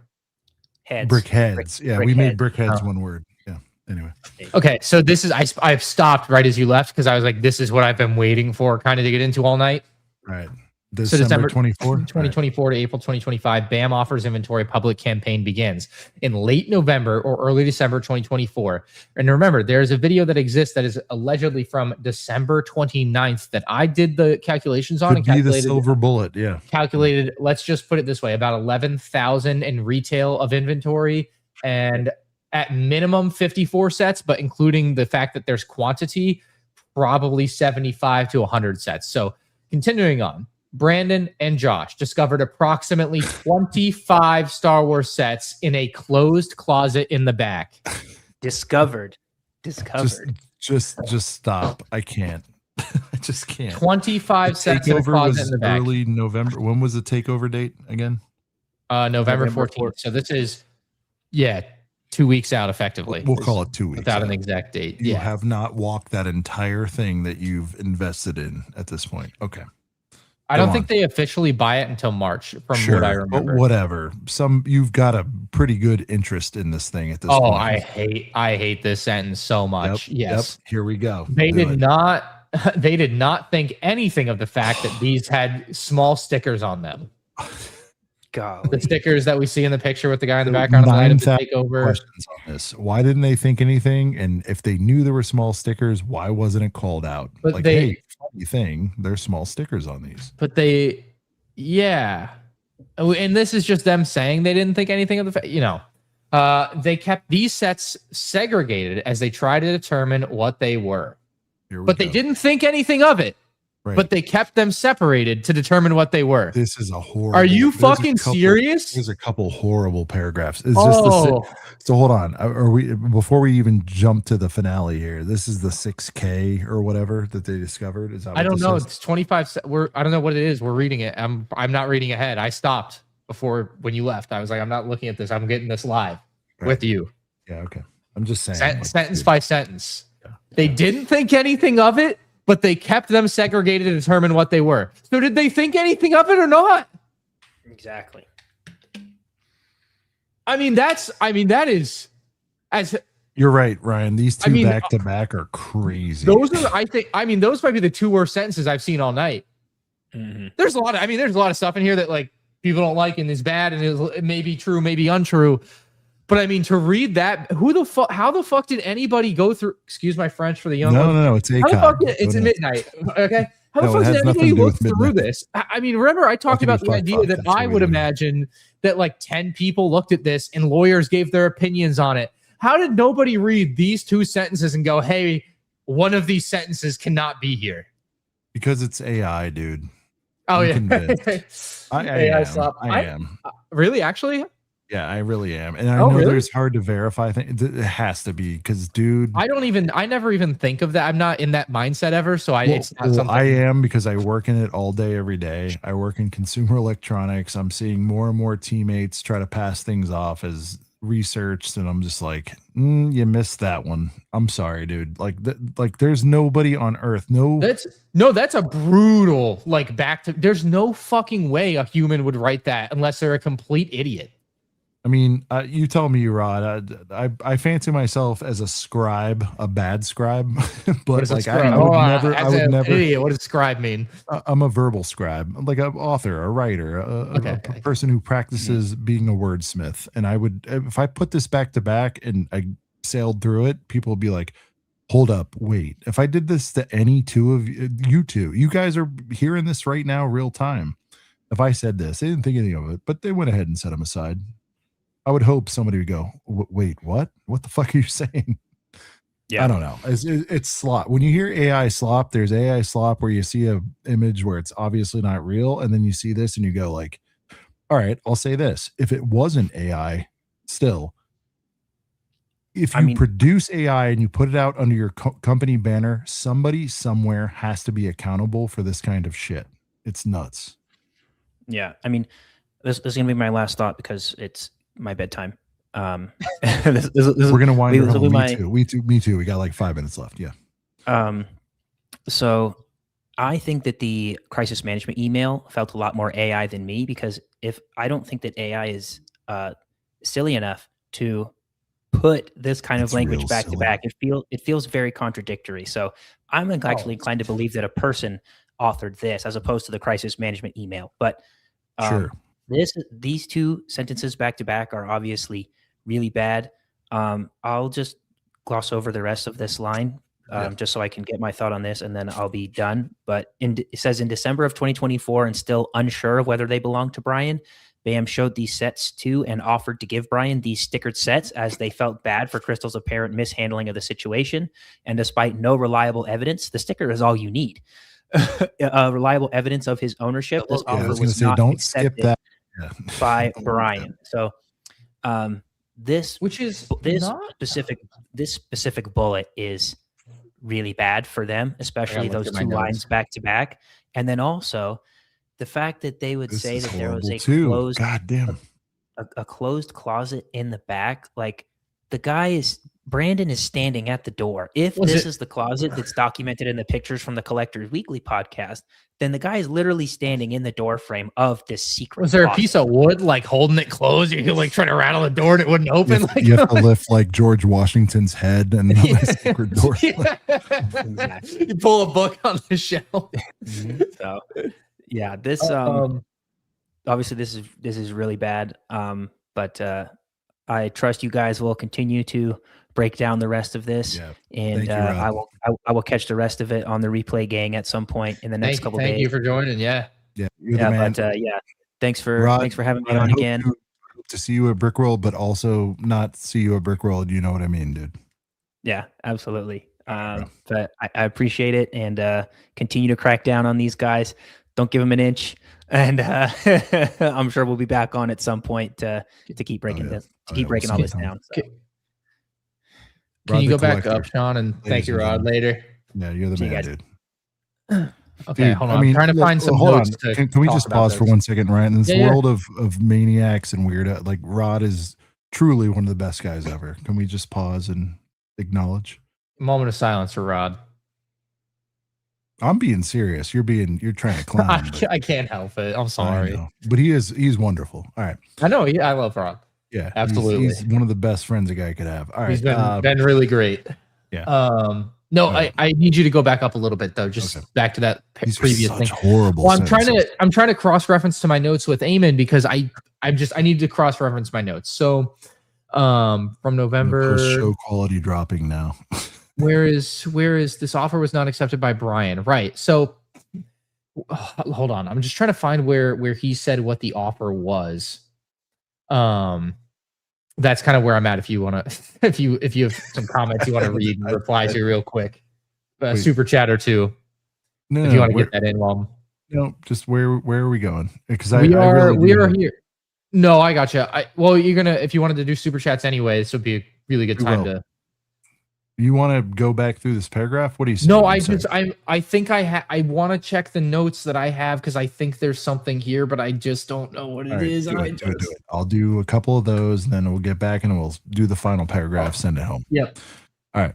Fair enough. God damn, you guys are awesome. 1,600 still riding with us. Super's just flying left and right. And again, we're trying to catch up, but we're also trying to really break this down. I hope you guys have enjoyed tonight. We're gonna hang for a few. Seeing names from the past just coming back, it's awesome. When do y'all plan to talk to Ben?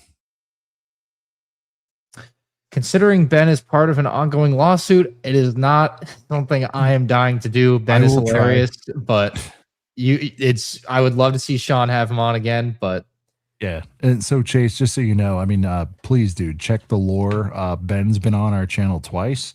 I have talked with him in DMs. He's been nothing but good to us, supportive of us, and he had no reason to be. He really all but said you guys are doing the Lord's work. He's been all right. Again, like do I know him that well? Do I know everything he's done is on the up and up? You guys have seen how we've scrutinized this line by line.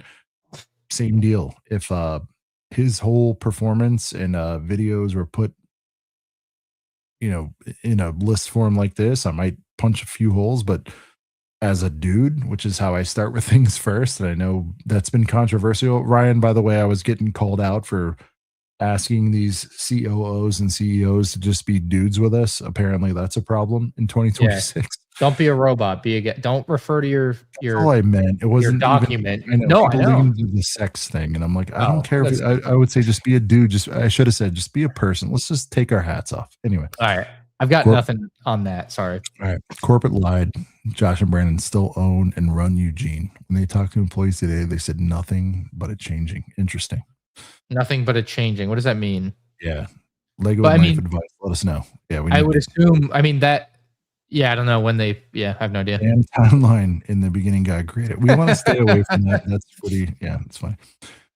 Bam timeline. This is a trend we're getting on. Cody's back again. I like long walks on the beach with the American Fork Police Department. Yeah.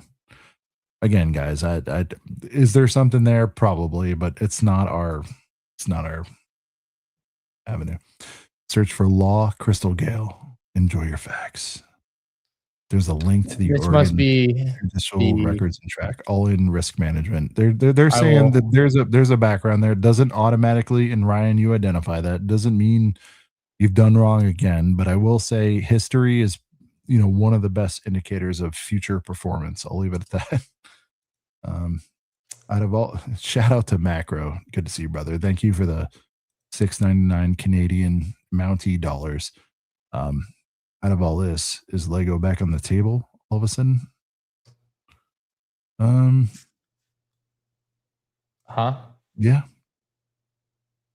What are you saying, Legos? Oh. Like, I think the term, which Ryan, you've said tongue in cheek. Oh yeah. The term Legos and Macro is an OG, so I'm wondering if that's what he means. Just the phrase Legos without Lego. You'd know Macro if you saw him. I love Macro, dear friend.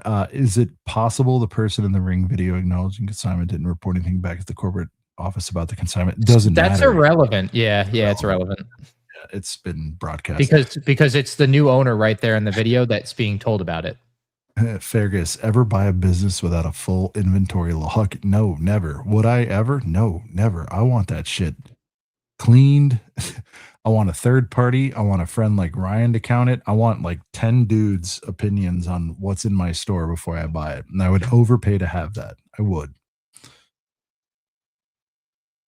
Like Ryan and I were saying earlier, dear trusted friends, still got to have backup because this is like a serious transaction here. It's tens and tens of thousands. I wouldn't even be insulted. Ryan's like, hey, I got to have somebody contact behind you. I go, understand it. Yeah. Has nothing to do with personal relationship. It's just like, hey, for both our sakes, let's make sure. It's just, it's so weird to not have backups on this kind of transaction. I mean, again, the store is worth what, Ryan? Maybe $100 all in.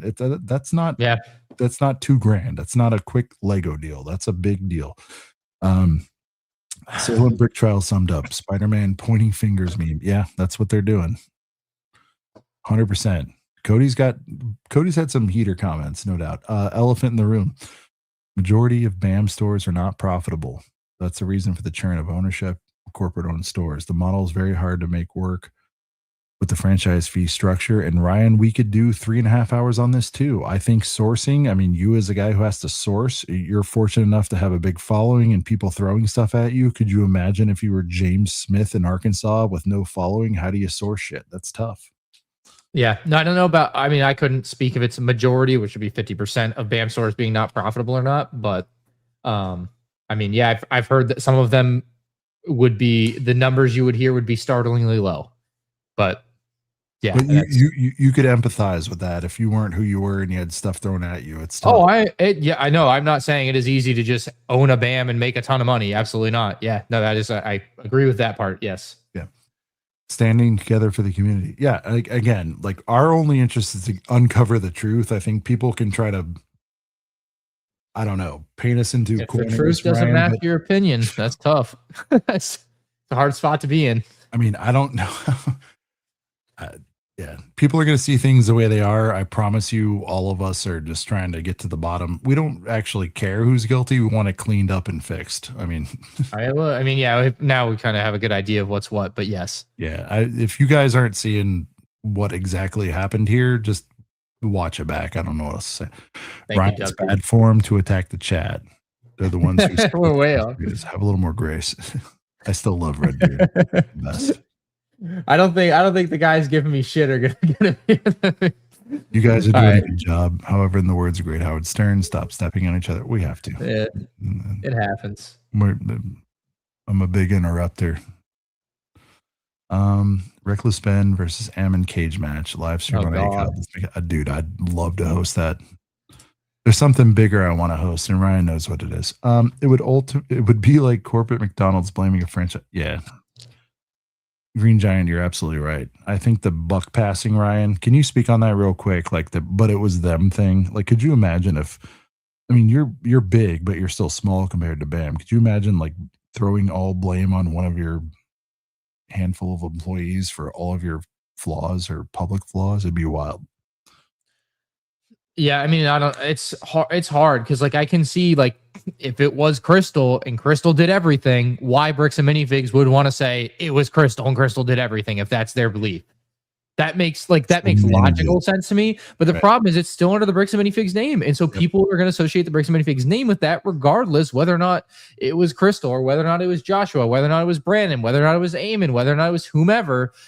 The building that it was in said Bricks and Minifigs. And at the end of the day, that's it for the public, right? That's the liability of being a franchisor. You know, I get them all backwards. Derek with the 10-piece. No comment. Thank you, Derek. Beautiful headshot, by the way. Yeah, mogging us. Very attractive. A fall question of the day. How in the world, again, glasses stapler. A fall question of the day. How in the world is Grand not sold out? Playing with my money is like playing with my emotions. They had a bunch at the Lego store yesterday too. Still, yeah. Let's see.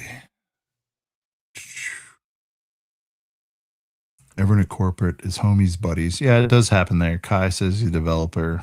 Dude was out of his depth. Yeah, I mean, dude, I will say like the brass balls on him to say what he said to a man. Again, they call it partners, whatever, you know, their relationship. I'm not gonna. Whatever the lineup is, I'm just saying, like, for me, if it's my missus and somebody talked to her like that and it was in person, lights out. Like, I'm sorry. Is the BAM brand cooked? I feel for the franchisees whose investments will be worthless. Ryan, there's enough of an affinity there, I think, on the local level where they could make it. I think they are hoping they've released transcripts that say as much. Pull up the comment. Yeah, I'm sorry. There'll be a blowover, Ryan, at some point. It's like, is it 100% cooked? I think it is salvageable with time. I think if your store already wasn't doing well, it's going to be a really tough uphill battle to get to doing well Because like, there's no way this has no effect on their sales, and they businesses don't have problems from this. There's just no way. There's too many people that are saying, I'm never shopping there again. You know, obviously some part of this is going to be people that have never shopped there, never would have shopped there anyway. That's going to be part of what you're seeing. But the reality is there's a lot of people. So yeah, I mean, it really sucks for the franchisees. I know a lot of great people that own bricks and minifig stores. I've met a lot of great people that own them and work there. And it is a really tough spot for me to be in, to like, be like, yeah, it's cooked, and like knowing all, you know, all these people, it's in trouble. That's for damn sure. It's in a lot of trouble, and it's going to be an uphill battle. It's no longer going to be an easy ride. And in some respects, it may never be an easy, like you may never get back to where you were. And I would in fact think they never would get back to where they were. Right. I think this has been an utter disaster. It's made them look absolutely horrible. So yeah, I don't know how cooked, like it's a hard thing to sit here and say, but I mean, in pretty big trouble, pretty damn big trouble. So, you know, Bam Brain cooked. All right, let's go.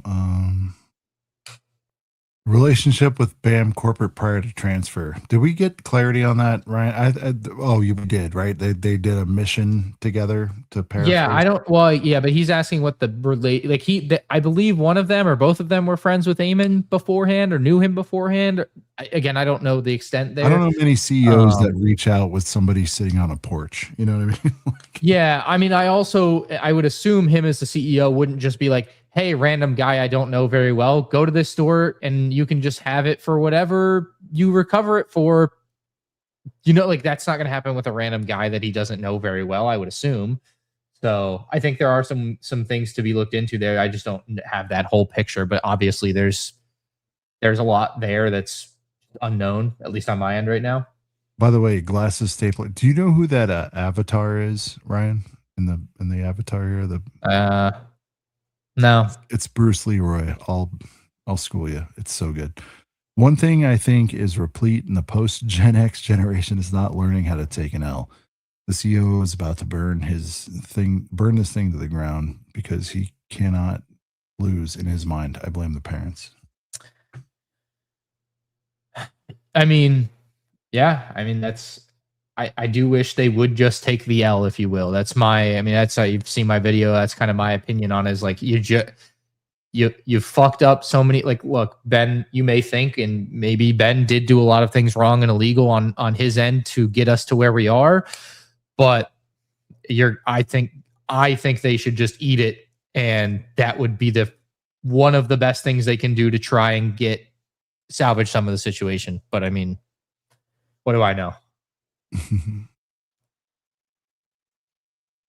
The bricks. And this guy sent a ton of super chats. Holy crap! It's every other one. Franchises pay. We'll skip ahead. It's not working out. They pay 4% for advertising, and have any of us seen corporate ads? No, we only see franchising opportunity ads. Quiznos all over again. That's what's coming up. I've heard 1% for advertising and 6% franchise fee. I've heard 10. I've heard 10 blended. Yeah, I've heard all sorts of different numbers. So 4% advertising seems really steep. I don't know if that's true or not, but I've heard 10 all in. I've heard 9. Yeah, it's a hard thing to gauge. Maybe they're different by store too. Well, or when they signed on, right? Yeah, early days probably got a sweetheart deal. We're not skipping. I mean, I don't think he's skipping over super chats. He's going in order. I don't know. I am. I really much am. BAM stores noted the lowball offers. MGS Bricks was really onto something. Yeah, we encourage you guys to watch that. That was wild. That was crazy. And they should have dealt with that, and they hadn't. And I think that's part of the heat that led into this. It's all he said, she said. It is Fearless Candy. A lot 100%. Of that. Yeah, there's a lot of that. Sean's here. Predictions on how this all ends. Check your Discords, DMs, baby. Right back at you, Nick T. I will. How it ends, I think if they play the long game, make reparations with Brian, and then let things heal, it'll almost be business as usual with a cautious kind of lookout thing. I think that's what they should do, but I don't know. Ryan and I aren't CEOs of this thing yet. I said yet.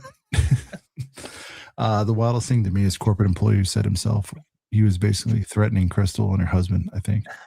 Yeah, we talked about that earlier. Yeah, definitely go find that clip. It's nuts. Reach out to BAM, see if we'll let you live stream the Salem store to go through the inventory. Well, a little too late. There's nothing there anymore. The most recent picture on Google was like 7 months ago, and the only Star Wars inventory on the shelf, or almost the only Star Wars inventory on the shelf, was current retail sets. And it was very sparse versus the video that you may have seen me look through, where you could see like 70 old retired sets. There's nothing like that. So as of even 7 months ago. So yeah, not something that's worth anyone's while there. Rod, care to speculate on? We did this one. Oh, my bad. That's right. I know you're tired. I'm sorry. No, I'm just zipping through in order, just to prove we're in order.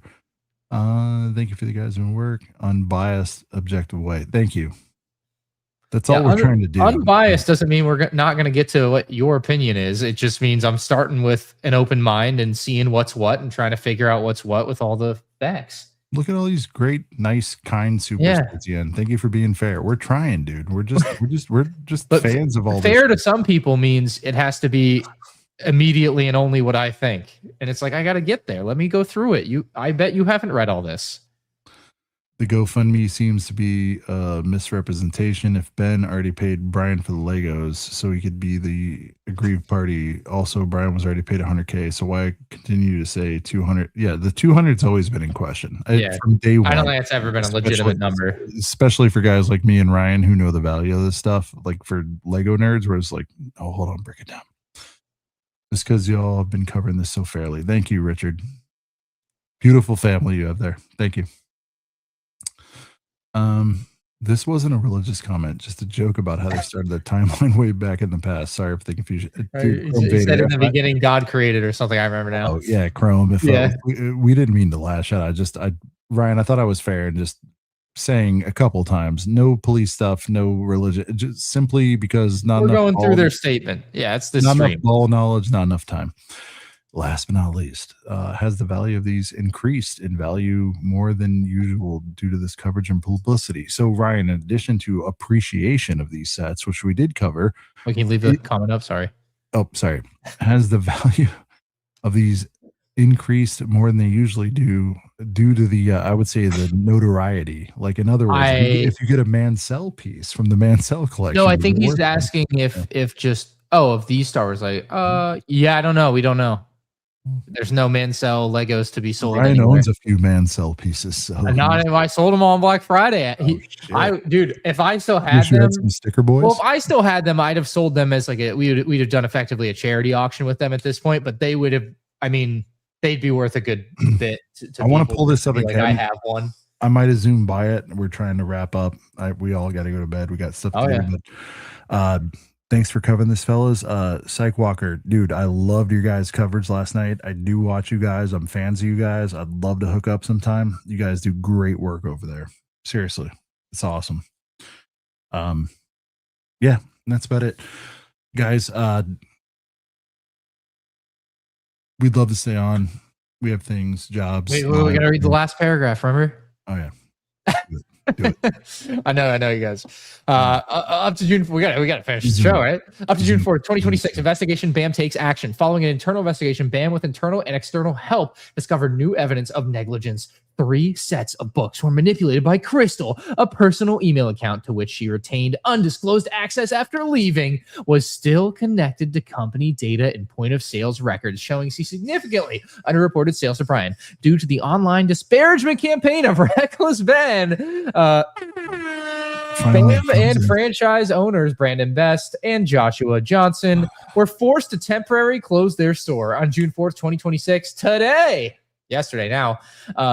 The permanent closure of Salem, Oregon store and mutual separation between the company, Brandon and Josh, was announced. On 5/28/2026, the Utah 4th Judicial Court issued a temporary restraining order, TRO, requiring the videos containing allegedly defamatory content be taken down. CEO Ammon McNeff personally extended an invitation to Brian to talk to Brian with a direct offer. Where did he do that? What channel was that? Together, right? Was on you? Yeah. Where's our source? Yeah. Why is this other podcast so review the spreadsheets, consignment agreement, and point of sales data, and an attempt to formally and fairly resolve the problems associated with Crystal's dealings with him, including offering to take every Lego Star Wars item remaining in the Salem store, whether identified as his or not, and to otherwise find a way he might be made whole for anything demonstrated to be unaccounted for. As part of the proposed sit-down meeting, Bam even indicated a willingness to potentially dismiss. Wow, that's like two words qualifying it. Potentially dismiss Brian personally as a named defendant in its lawsuit against Reckless Ben and others. Just do it. Just do it as your sign of true goodwill on the part of Brian. Just do it. Why not just do it? Why do you have to say you have to potentially, maybe, we might? It ends the same way, Brian. Look at this. Jump ahead, though. They did it. A GoFundMe for Brian has raised $350,000. Yeah. And they never mentioned the video that I discussed. And they never mentioned the new owners potentially selling all of this stuff, a ton of stuff behind. Who knows? They never throw anyone else under the bus there. Very interesting, right? It's crazy, dude. They never focus on what happened to everything after. They never remember, this was part of their story starting off, was that everything was kept off site. And they never kind of come back to that, the idea that all of it was off site and Crystal took it all at the end and then it never existed again. There's 25 sets left apparently, but that's not. It's disappointing, dude, to go through it. It's so easy to just look at the brother, look at this, and then we'll leave it right here. I have to. I really. No, I know. I see it. Yeah. Yeah. But look at this, dude. Here's the current number as of right this second. 400, almost 400. We're all rounding up. 400. It's pretty insane. Yeah. Pretty insane. So update your blog. Everyone cleaned it up for you, but like the fact that that's like the last salvo it's disappointing, dude. It really is. Like, fuck. Here, they are trying to say to the uninformed. I suppose someone in the chat says they are trying to say to the uninformed, Brian is made whole from the GoFundMe. It's not uninformed. What are you talking about? We're informed. Yeah, Fergus. We want to see it. All right, Ryan, 10-second closing thoughts. Thank you for your time, dude. It's been a lot of fun. What was the thing that I caught them on earlier? They didn't think anything of it, and they set them aside to figure out what they were. Ladies and gentlemen, what the fuck? What?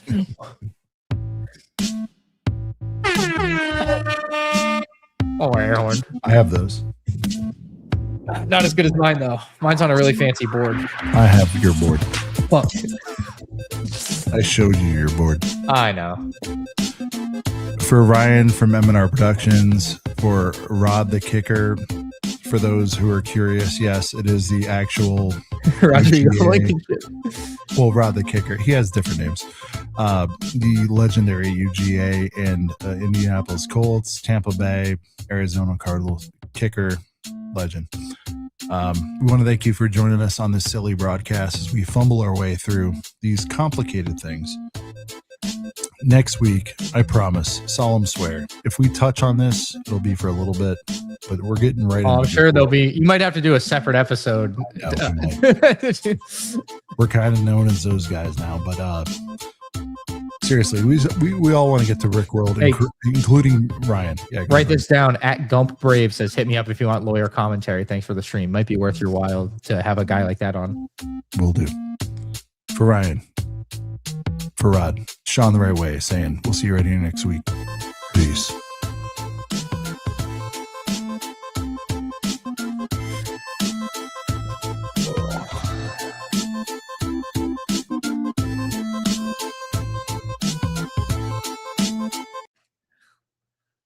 Oh, he just left me. I think he just left me on my own. I think he didn't end the stream and he just left me. Am I here alone? Boy, am I here. I think I'm still live. Stream over or no? I think I'm still here. That's funny. I don't think he knows. All right. I don't know how long I got here, but we're going to